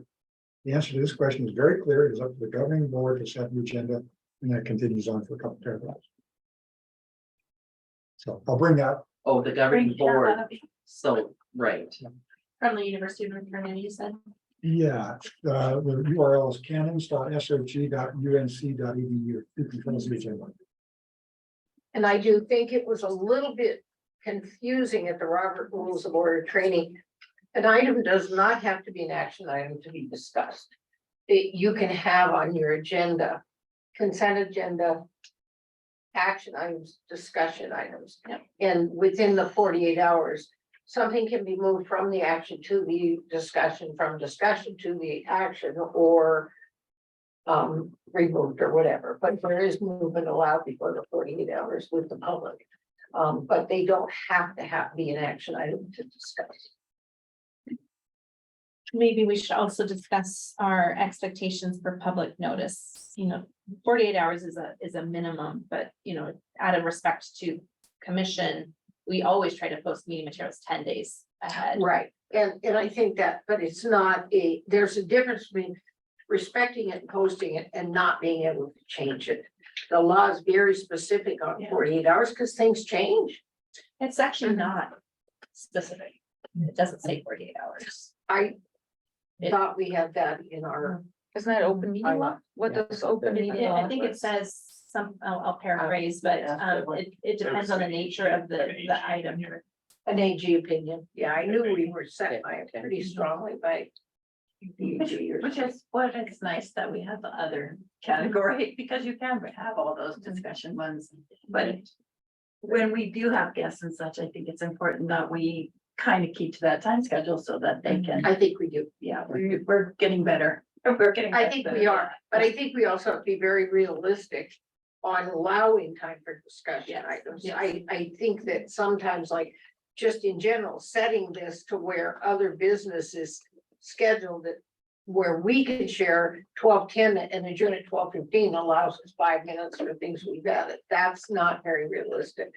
So I think it's really important to have, you know, the presentations like we have them here first, and stick with them, but give us a reasonable amount of Exactly. time for For discussion. our time. Mhm. I think, you know, one of the differences in other business is that it is an item that hasn't been properly noticed. And so I think if, to bring a topic up under other businesses to say, this is something I think is of interest to the commission, these are my questions or direction to staff about what you want us to take action on or discuss, and then that goes on the next agenda. But both Tom and I added these items with way previous of the 48 hours. So they could have been, you know, I'm Just been comfortable with how discussion. they are. We didn't just Okay. pop them up today. But, you know, to be clear, and we had a long discussion yesterday about setting expectations. And at your June meeting, we said that I was gonna put out a call for agenda items. I put out the call for agenda items. In that call for agenda items, I said, please have them to me by July 10th. We're gonna post the agenda on July 31st. I don't think they're reasonable. So let's have that conversation, Yeah. but it's about setting expectations. That's what I'm saying. And that was. I the don't know exactly how to do it, but I would like to defer this discussion to our work session and move on. Yes, thank you. Thank you. All right, so commission committee assignments. We have got a list here, the Public Library Standards Administrative Rules Task Force, Tammy, Paul, and Brian Rossman. Is that, do you remember that, Tammy? Okay. And the Federation Study Task Force, Carmen, you're on that one. Okay, the Trust for Montana Libraries, that ends up being me. So we need a committee, the Finance Committee. Usually is the chair and vice chair. And one other person. I'm happy to be on it again, if you want. Okay, I would love to do it too, Perfect. because I think the finances are so key to me understanding. okay, what's- so is it appropriate to have 4? Okay, yeah, four No, go. not as a subcommittee, then you get Okay. into a forum. Okay, oh, got it. Oh, I see. Mhm. All right, so how should we do that then? You and Tom decide. Okay, What was so, the first committee? So how many that was committees, on? how many committees? do we okay, have? so we have, let me tell you, we have the public, so Task 6 force? Couple of tasks. Task forces. task force. That's the Yes. task force for, I'm on the task force for the review of the statute. Yes, Okay, that's like, Carmen is on the Federation Study Task Force. Okay, then the Trust for Montana Library Boards is me, Robin. And then we have the Finance Committee, the Network Advisory Council, and the Bylaws Review. now the bylaws review, we're not having a committee on that because we're having a work session, or we're still having a committee. We're having a work session. So we'll still have, we Yeah, may we may decide. decide. Okay, so at this point, we may not have it. Right, and the Okay. network, so we need a finance committee person between Carmen and Peggy. And then a network advisory council rep. Is that usually the chair or does it matter? The Network Advisory Council, it doesn't matter. I would be on that. Okay, great, Peggy. Okay, so then you still want to be on the budget or would you? It doesn't matter. Carmen can be if she wants to. Okay, so Carmen, okay, so Carmen will be on the. All right, so that sets those. Is that fine with everyone? That's wonderful. All right, okay, how's everybody been doing? Yes, I'm sorry. I any did have a questions? question. Yeah. So we have 2 people on the task force for 2 commissioners, which is great. Do we need a second one on the Federation? Would you feel more comfortable if there was a second person attending Would be good, maybe, yeah. Oh, I see. to the Federation? Okay, I would agree with Okay, that. I think that would be great. perfect. All right, So who's Okay. on the standards, library standards? Tammy and Ryan. Oh, Brian. Brian, we have Brian. I'm not sure. I we considered it as, Right, but we agreed we weren't because he hadn't been appointed yet. No, he was appointed. no, yeah, it was after he had been appointed. And just for the fact that he is a librarian, I think that's That's a committee important is too. already filled with library. Brian was But appointed one at the from same time as commission, everybody yeah, else. Yeah, so. We did discuss that and I, You two did. yes. All right. So the Trust for Libraries, you're just going to their meetings as a liaison? I'm not The- comfortable Yeah, with that. I the would just like- chair serves as ex officio on that board, like you said, a liaison, yeah. Okay, okay. I would just like to share, I think that one of the things that's creating problems with our group is that people are making decisions isolated with that, because we did have the discussion back in May that would the new person coming on, you wanted to appoint them because they were a librarian and everybody agreed, we didn't even know who it was yet, that would be inappropriate. I'm not always comfortable that later we find out that, and this is just in general, my feeling. Other than where it's appointed in bylaws, that the chair appoints those committees.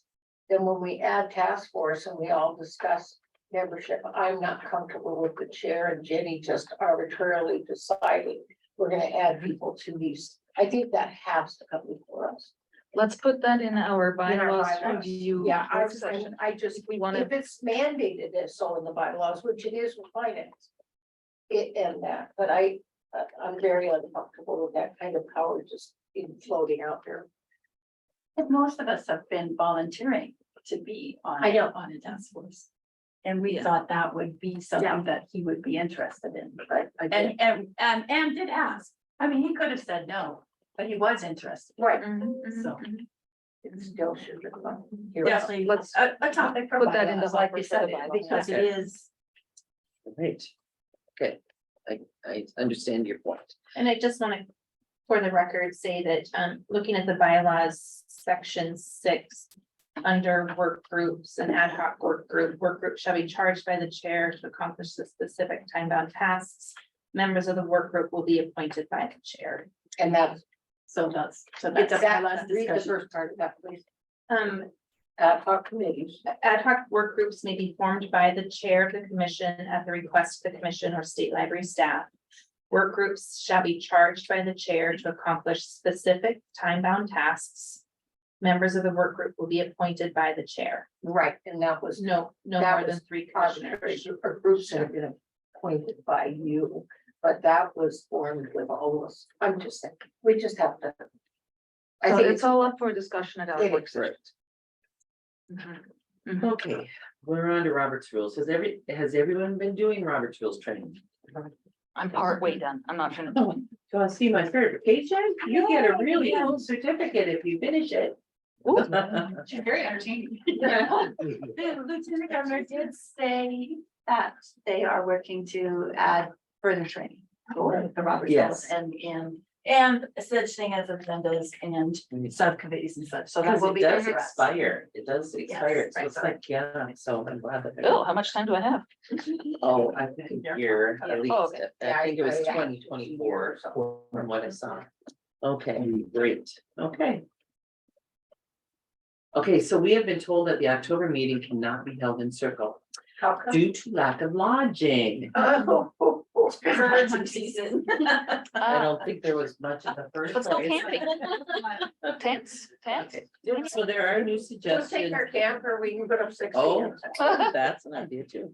Okay, there are now suggestions to have the meeting in, okay, there's 3 choices. And we can say yes, no. Red Lodge, Stillwater County in Columbus, or Helena. We discussed, I have it written in, we discussed with Jody. She is the chair of the NAC, and I visited with her yesterday and she's very willing to give a presentation on the NAC so that we understand it further. I personally don't feel I understand it very well. And so she was very willing to give us a presentation. She happens to be the library director in Red Lodge. And so that would be what, and she would be able to do that presentation probably. We haven't asked her, But I'm assuming, or maybe I shouldn't assume, but Tracy and I visited and she believed that she would be able to possibly present the NAC if we went to Red Lodge in October. October is a good time for Red Lodge for housing. It would be impossible in the summer and probably throughout the winter when skiing starts. But Right. I think that might be a time that's not so expensive to get the government rate. Right, okay.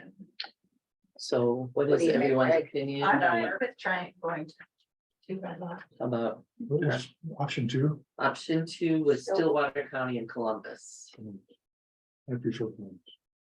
You prefer Columbus? Less expensive. And then Jody could travel. To present. She would. What's the reasoning? You have reasoning? Or would you prefer not to? Columbus is just a nicer place. Oh. You're now. Going into the debate. No, but going to Columbus rather than Red Lodge does. For visuals appear like we're more interested in getting to rural libraries than popular resource. Oh. We're not at least going to be Yellowstone. Where? It's all the way. I have no preference. I have no. Should we ask staff to explore lodging in both locations and Sure. see? Yes, And see if Jody can travel. I know she, yeah, staff. sure. Sounds good. Okay. Okay, I will do that. Okay. Thank you. All right. Okay, our December meeting, we need to discuss moving up the December meeting date to the 6th rather than the 13th. Due to the fact that we will be sending the revision of the public library standards to the Office of the Secretary of State. Administrative rules have to be recorded prior to that office's deadline, which is December 12th. Otherwise, we will have to wait until January to have it recorded. Okay, does anyone have a problem with moving the meeting from December 13th to the 6th? No, Be fine. Should we? what do we have to have review? That's the The- public standards. Yeah, and all of our administrative rules, the Secretary of State has a deadline each month where they Administrative need rules, right. those. Now, has that been changed or is that the way it's always been and we worked around it on the 13th? Their process has remained the same. When we looked at this, the dates for posting in December, it's the day before our currently scheduled commission meeting. So the suggestion is to move it up a week so we can meet that deadline. Is that all right with everyone? I'm fine. Okay. All right, so that will be the 13th rather than the 6th. No, sixth rather, the sixth rather. Excuse me. That will be the 6th rather than the 13th. Okay, So we're close to Labor Day. no, December, not September, December. All right, now we're to the public comment section. Is there any public comment on any matter not contained in this agenda and that is within the jurisdiction of the State Library Commission? Now. I have an item and Tom, do you want to go This first? is. That's not him, that's the- not his. Okay. Okay, if there is none, we'll move on. And I think we have Lee and Joe. Oh, we have Lee and Joe. Okay. Go ahead, Lee. Do we have Lee and Joe? Thank you, Madam Chair and Commissioners. I'm Lee Fossum. I'm the IT manager at the State Library here. Sorry for the mix-up. It's my distinct pleasure to announce Joe Tassoni has reached his 10-year mark in service to this great state of Montana. Joe is our primary database administrator, server administration guy. Basically he's one of our big Swiss Army knives that we kind of all have to be in IT here at the library. He's been really doing some good work for us and I'd really love to keep him around. So without further ado, congratulations on 10 years, Joe. Thank you. Yeah, Joe. Thanks, Lee. Can everybody hear me? Yeah, there you go. Okay. All right. I just had a few words I wanted to say. First off, thanks, Lee, for your kind words and leadership over the last few years, and for this 10-year recognition. you know, thinking back 10 years with the state, which is almost a quarter of my life, it's gone pretty fast. Minus the pandemic while raising a child, but anyway, it's gone fast. And just some quick background on my time with the state. My first year was with MDT. The next 2.5 years were with SITSD under the Department of Administration. And the last 7 years have been with the library here, which I'm happy and proud to say. And I feel it's a strong testament to how great this agency is. I just want to say that it wouldn't be possible if it weren't for all the dedicated professionals that I've worked with, who've helped make it an enjoyable and productive experience. Even though I've been kind of behind the scenes in general IT support and database and ArcGIS infrastructure. Yeah, simply put, there's just a lot of hardworking, kind, patient people at the library, which has made it easier than other places I've worked. And I truly mean that. And it's been a pleasure and a privilege supporting and collaborating with all my colleagues at various times over the years to serve the public, with high quality data and services, and basically help make MSL what it is today. So I look forward to what lies ahead for us, and thank you very much for the recognition and your time. Thanks, Yeah, Joe. thank you. All right, thank you very much. All right. Now we have other business. Is there any other business or announcements that need to be made? I know that Jenny or Tom. Sure. Tom? Madam Chair, I'd like to see that an item gets on the agenda for the next meeting, which is to consider the October 13th, 2021 decision of the commission on salary adjustments. Can I ask for a clarification?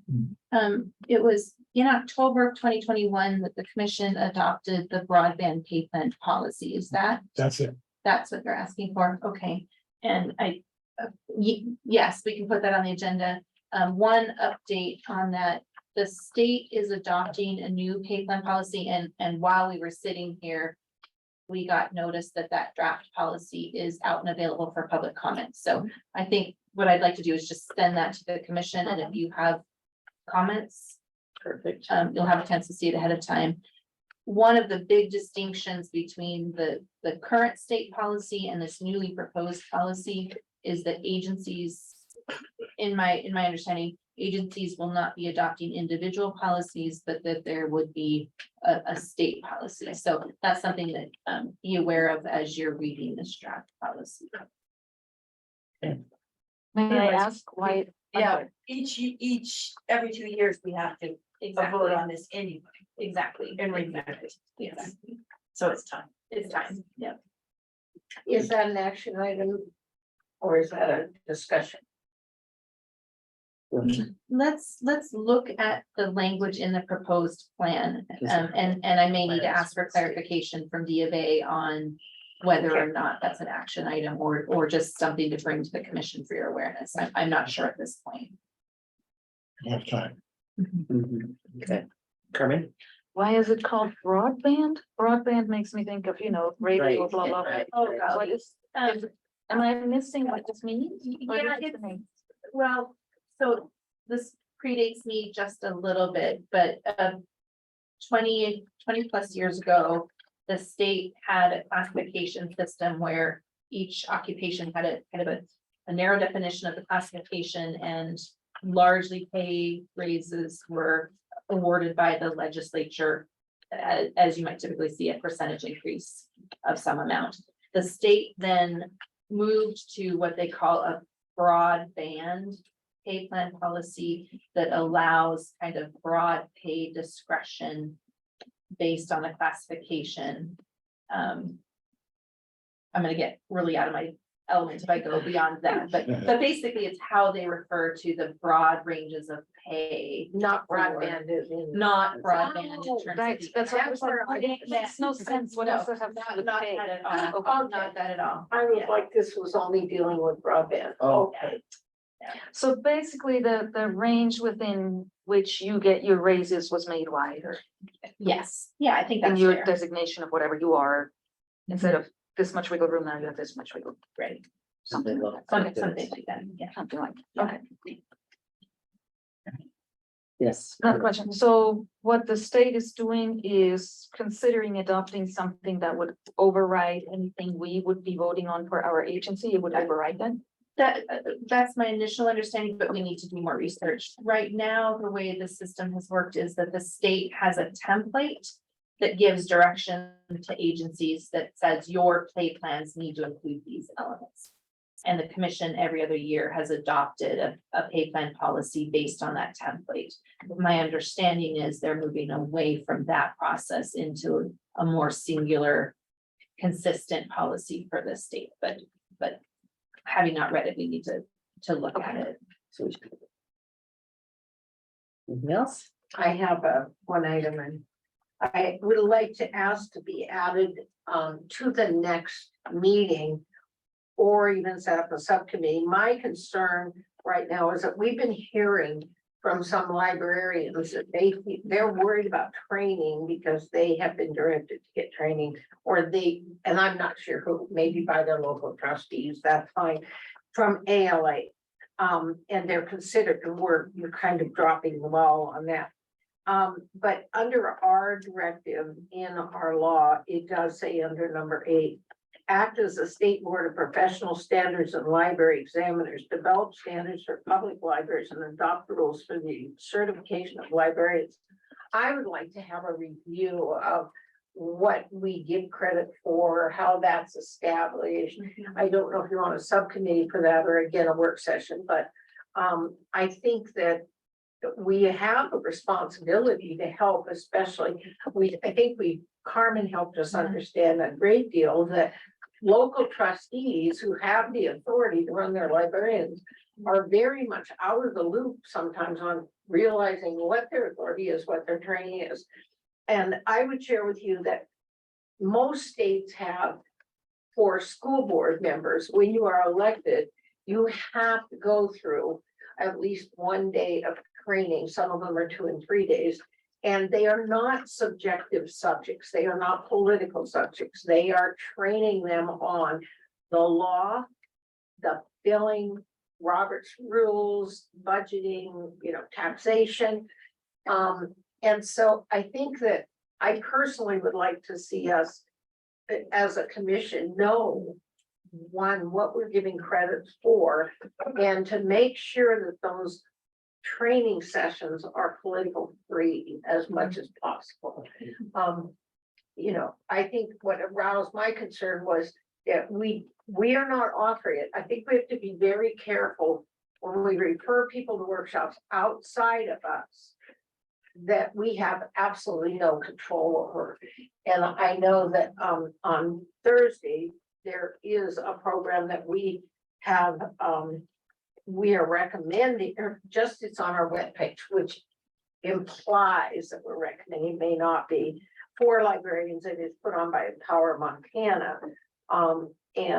Having reviewed their material, and I'm not taking much time here, I just have to tell you that one little thing says that they want to educate people on privilege and how members of a dominant group are at the expense of other people in power, getting too much power. And they list those groups as white people, able-bodied people, heterosexuals, males, Christians, middle income or owning class people, meaning you own a home or a property or something, middle-aged people, and English-speaking people. Well, you have pretty much now defined Montana. And so to say that that is a privileged group that needs to stop having empowerment or whatever, this is very, to me, outside the realm of what we should be giving credit for continuing education. And I just think the Montana State Library needs to have a very, very solid idea of how we train the trustees and the libraries. Up to individual libraries have no problem if they bring them in, absolutely none. The library wants to bring them in and help them with that, that's great, fine. That's their choice. I'm not even involved in that at all. But for us, as a state board, being responsible for certification, I'd like us to kind of develop something where we're sticking to the law, Robert's rules, the budget, taxes, items they have to know. Beyond that, go for it. You know, What I would suggest is that we bring in, Tracy, maybe some of the consultants and Colay to educate the commission, so you Yes. have a sense of yes, what trainings we offer and the sources of other trainings, and to your question, what library boards and staff can receive credit for, certification credit for, and then if there are follow-up questions, then we can investigate and explore what those questions might be. So what form do you want this discussion to take? I think at this point, a discussion with information from Tracy. And just a discussion, personally, I feel the Montana State Library, the greater state of knowledge. We have a responsibility to only to put out and credit those things which we have some say over. And we have no right to have say over these individual groups in this. We could be a little careful what we put endorse. under our umbrella, what we allow, what we, yeah, I'm just saying. Pardon? Stuff you recommend. Yeah, recommend. I think we have to kind of cherish our brand. And they can do what they want. All these libraries can. So I see this being a discussion, and if we set up a committee, that'd be fine, but Do we have the library certification task force? Is that task force? Like I say, that task force concluded their work. Yeah. Okay. Continue we- that. We could certainly reconvene that, but I would like to understand more the nature of the questions. Yeah. So that we could give them a good charge on. And I would like to share that some of this is coming from Carmen's concerns, because I learned a lot from her in our first meeting when you expressed that a lot of these trustees and boards, they don't even know they have this power. They don't even understand that it is their responsibility to be running their local libraries, and and I picked that up from my year with the Federation, that a lot of them felt like their trustees and boards just passed it to them as the head librarian or the librarians or whatever, you just do this meeting, just do it. And they weren't owning their role. I think part of it says here that we are supposed to also help those leaders at least understand. Maybe they wouldn't come if we offered that training, but boy, wouldn't it be fun to see if they would. I think based on my limited experience, the questions that our board had to forward to Tracy, it's all that stuff that we needed advice on. So I agree that those topics. Yeah, the law, the taxes, that's Yeah. what we should be informing. The rest is up to the local library. But that's my opinion, and I don't want to make it an item and nobody else is interested in it, but I do think we have to cherish who we recommend. Thank you. So what form is that gonna Yes. take? What are we going to It do? sounds Are like we- an informative discussion. Discussion Yeah, items? information first. Informational, information next month, or next meeting, if that possible. Information and discussion. Discussion item on our agenda. And were you going to share more on your announcements? I have, one more item that I wanted to bring to the attention of the commission. Evan brought it up when we were talking about the contracting for Talking Book services, and Carmen, you asked what that meant for staff implications. Part of the intent behind that decision was to make sure that we had the resources to more adequately promote Talking Book services and other services of the state library. So we have been thinking about what those positions would look like, and what the needs of the agency are. We had originally conceived of an outreach manager position that would organize and oversee all of our outreach and externally facing stakeholder coordination kinds of efforts and promotion of the state library. And drafted a job description with that kind of position in mind. And then in discussing the position with the governor's office, they had the suggestion that we also consider a public information officer type of position. We had in that original job description, a lot of the communications components. And so at their recommendation, we pulled out the communications, public information, media contact, and created a separate PIO job description. We've been working with the State Department of Administration to have those two positions classified. The public information officer position came back classified as a public relations specialist 1, I think. And then the outreach manager came back classified as a program manager. So we're really looking for your input. Likely with the budget, we can't afford to hire both of these positions. We had planned to hire one with a benefits package for one position in the budget.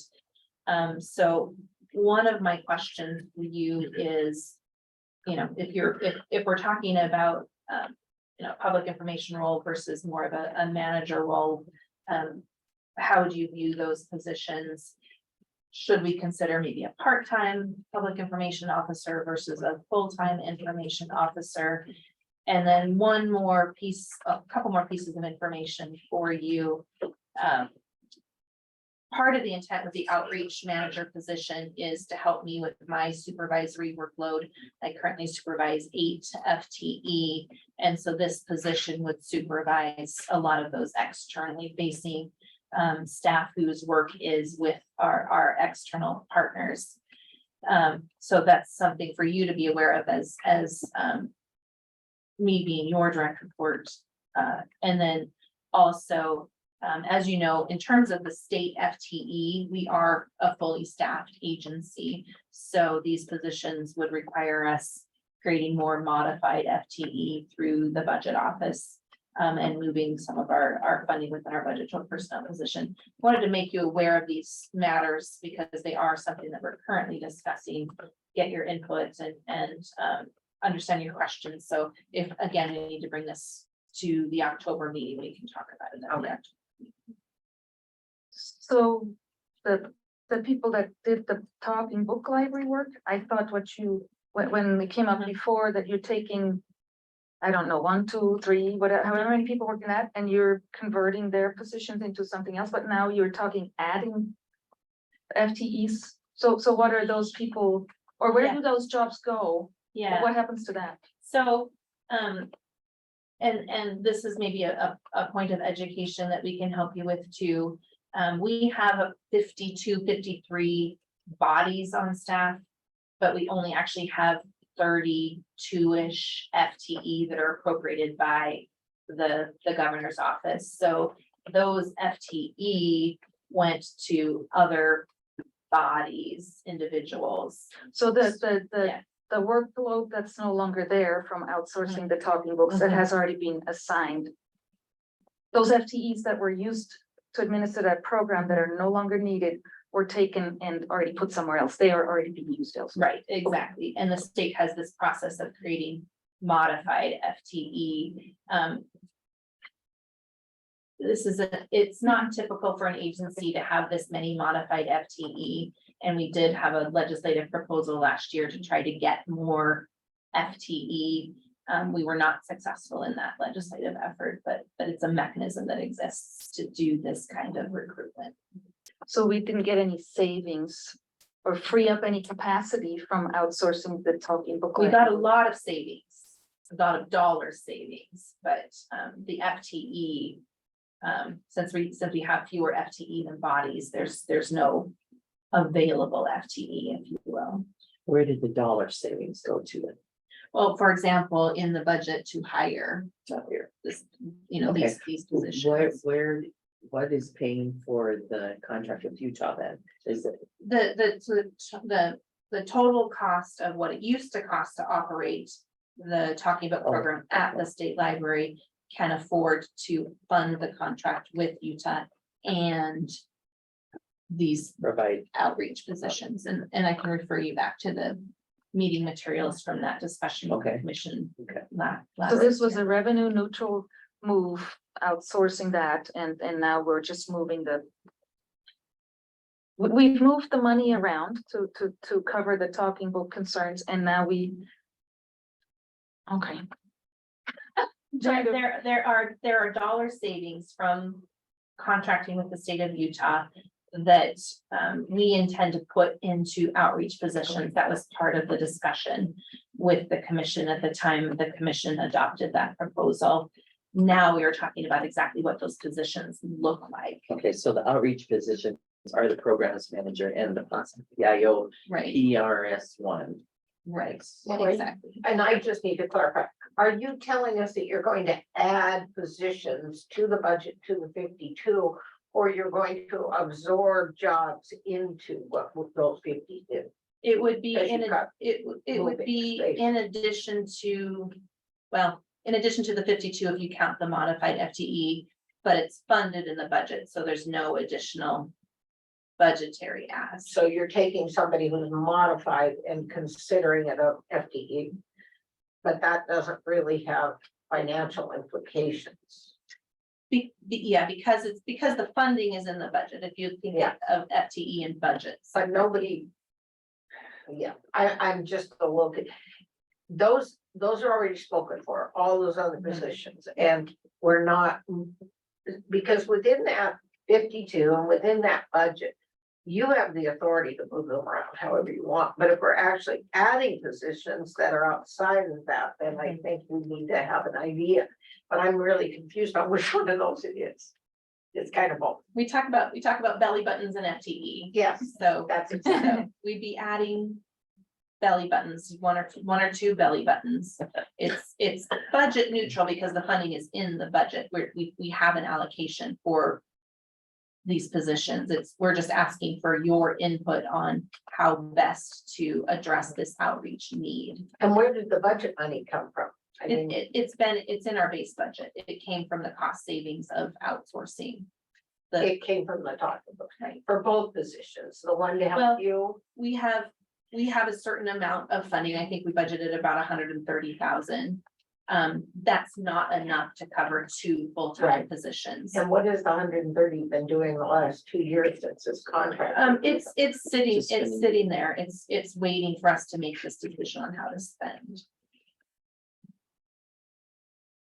So I understand the difference between belly buttons and FTEs. Are you asking to raise the library's FTEs? No, not the legislatively appropriated. But the modified FTEs? Yes. You're asking for more of those? Yes, yeah, and that's something that we work with the governor's budget on. Okay.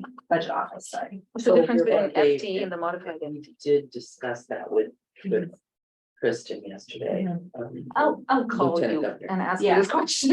Yeah, and Melissa does a great job of explaining modified FTE and the process for adding modified FTE. Okay. Chair. Yes. So preliminarily, I'm not yet convinced of the business need. For the two positions. That's the lift you're gonna have to overcome from. Thank you. So you'll explain what they'll do and why they're needed. Right, I mean, and as you guys know, we have a need to promote RTN, RTN. Talking Books, the new cadastral application. Those are the top 3 agency priorities. And then, I think we can do a better job with media contacts. And just overall promotion of the state library. You talked about the importance of our brand and getting our brand out there. And there's 2 philosophies on that. One is we make available great services for those who want them. And the other is that we go out and recruit people to need this or want the service, need the service, right? Is that what you explained that one time, Tom? I can't remember. You just were saying, is it our need, or is our purpose to go out and beg people to use our service? I might have said Yeah, I'm not sure. So Okay. anyway, that's why I'm asking for your feedback. Okay. Madam Chair, Yes. few months ago, when we were considering the work of Hoffman York in the contract, we suggested that we have regular checkbacks on the money we spend, increasing public awareness of library services. And I did a very informal and unscientific survey of my email list. And I asked, we've spent thousands of dollars increasing awareness. Question one, do you know a lot more about MSL library services? A little more or none? And 8 out of 8 said none, no more. So we owe it to the funds to keep this a live subject, following up on what happened with the spending. And there's my very small sample size contribution to that effort. And so I think we need to have that on the agenda of the next meeting. And maybe even come up with a way of survey monkeying it beyond what we're envisioning now as ways of tracking. I agree, that's something we need to keep alive, and we need staff to help do that.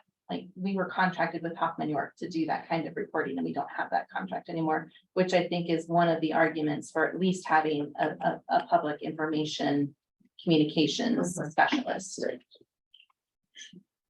Thank you. And you'll let us know what public relation resources are available through the state and that kind of thing. Maybe nothing, I'm just asking. Yeah. All right, is there any more discussion? Well done, Robin, well done. Well, we're not done. We're not done. But you can't quit. You can't. Well done. Okay, in the discussion that I had with Lieutenant Governor and Dylan Thotmeyer, it was pointed out that we do need to be a little more aware of the chain of command, okay? So as a courtesy, when there is a question that is a decision that the commission should make, it is best to contact the chairman. Okay, the chair should be Jenny's single point of contact when it is a decision that is made by the commission. Now, if you need operational information from the staff or Jenny, feel free to call them. Okay, but as a courtesy, just ask and I'll contact Jenny and get back to you if that is what I understood. Is that what I understood yesterday, Dylan? Yes. I think that's something, yeah, to discuss during your strategic planning meeting, but that's pretty common just to respect staff time and ensure that the commission's on the same page. Is that typically the chair and the executive officer for the board or commission work together. The chair is the executive officer's liaison to the commission. Right, but information like. What's up? Yes, I mean, Modified FT. like calling, Yes. you know, Tracy or calling Genevieve or, you know, different, I mean, yes, and Melissa, and I mean, though, the informational is. It's so that the state librarian doesn't feel like she has to be a referee for policy decisions that ultimately are up to the commission to make. Yeah, and I should have put that in there. So if too. we want to add items to the agenda, we ask you. Right, and I. Which I did with you, I put you together, but you're Yes. saying just ask Robin. Okay, yes. And then Jenny, if it's a question for one of the staff members, would you like me to call you and then you assign that if you can't answer it? If or- you know who to contact, feel free to, send them an email and CC me, that's fine. If you don't know, or just have general questions, feel free to contact me. And I would just share with the other commissioners, and Brian's not here and Elsie, but I'm sure they'll listen to the tape. Information is power. And the biggest way to avoid conflict is that everybody have equal access to information. So I think you may think your question, Carmen, is you're the only one who has it. But a lot of times I have the same question, but sometimes I didn't even realize I had to know that. So I would encourage any commissioners that get information from Jenny to share it with all of us. I think that's important for Jenny and for us. That's a very good idea. You know, if I learn something from Tom, about what the FTEs are and what they're doing in the legislature, I have responsibility to share with Jen. Because we all need to be offering them the same information. Good suggestion. Thank you. Yeah. All right, is there anything else before I get into my final little spiel? And one last thing I had was just a review of the agenda items that I've noted for Okay. October. We have the amended minutes to bring. We want just a review of the process and the changes to the public library standards that was done a couple of years ago. We're going to ask Jody Moore, the chair of the NAC, to do a presentation about the NAC. We're going to do a presentation on the certification program and what qualifies for certification. And then some informational items. Will add a regular report of contracts that are amended, added, or dropped. A description of what those contracts are. And then just a couple of our regular business items will be your financial reports. October is when we receive the Federation reports. And then a discussion of the changes to the state's pay plan policy. Is there anything else that I missed? I can send you that list. Okay, good. Thank So you. when we do the Federation reports, that may also include a section on what we experienced At if the we were Federation. attending meetings too. So besides just from, because usually it's Yeah, just the yeah. directors, but Yeah. might be more input from us this time. All right. So I will email this list to all of you in the next couple of days, and if you have additional agenda items. The sooner you can send them to me, the better. Just for your awareness, I have some work travel in late September, so we will, look at getting on the agenda posted by the 1st of October or so. I would like to share today with Robin and Jenny, I felt like this was a very good setup. And I felt better about not having the staff have to sit here for an entire day when they might only be involved in 1 or 2 items. I really felt that was a better use of their time and respectful of them and also helpful for us. But I have a little bit of a concern and I could have been reading it wrong, so I'm very quick to say, this is my perception. But there was somebody who came in and said, well, I didn't want to come into this room when I'm not allowed to. And I was like, Oh, I somebody don't said want that? people to think we are saying to them, you're not open to come in here. I don't want people to think that the commission is saying, we don't want you. We've got chairs for people who want to come in and sit, but I think it's good to have them. So, and we could move down, have the table right here and have more seats.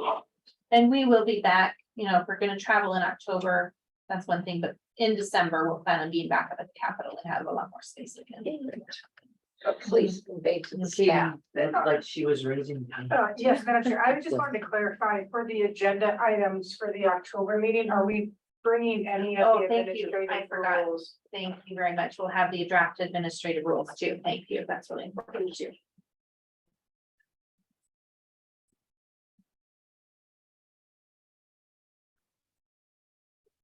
All right. And our locations to be determined. And our location will be We'll work on that this week. Based on Get that. to be Yeah, based on determined. hotels, we'll get that. All right, okay. All right, if there's no further discussion, okay, before we adjourn today, I would like to thank you all for your hard work, okay? Everyone, staff, the board, Jenny, Genevieve, everyone. Okay, I appreciate all the information provided, and the more information we can get, the better qualified I feel to be in this position. So thank you so much, and with that said, do I have a motion to adjourn? And then we adjourn. Second. And the motion has been made to adjourn and seconded, and it is adjourned at record time 1:09. I do have lunch, so we'll bring it in. Oh, Thank you. Eat and drive. She's not, isn't she? She probably cooked it herself, starting at 4 o'clock in the morning. Thank you very much. Thank you. for Thank you all coming. for your Thank service. you so and, much. Yeah, reach out anytime. Did Thank you you. get my Could you send that comment to my email? I think so we I all can- realize. Yes. Of course, our bylaws are terrible. Well, thank you. Thanks again. I don't know. I'm here, I'm here. Good job. Well, I can have a whole consent agenda. process Yeah, that's that it. is Yes, yeah. Verified. We Right. have some. text that we can- So I have two back. Yeah. Thank you. The boss. I know that. Or you're good. That's the minute. I'm not sure if you sent it to everyone. It should go to the standards task force. I don't know if the average record did that. That was a better than your. Larry. That there you go. Like, so, I don't know if it did one. So the double check. Yeah. My, the big. Oh, They go down. Debbie, did you turn off your recording and your phone? Oh, That's what I asked. And when you went Yeah, down you to did. mine, of course, So focus on and lunch. it turned totally fine, all the way down, and all of a sudden, when they shift it, it's less than 100%. And it's really deep. So you and I are probably twins. And so we need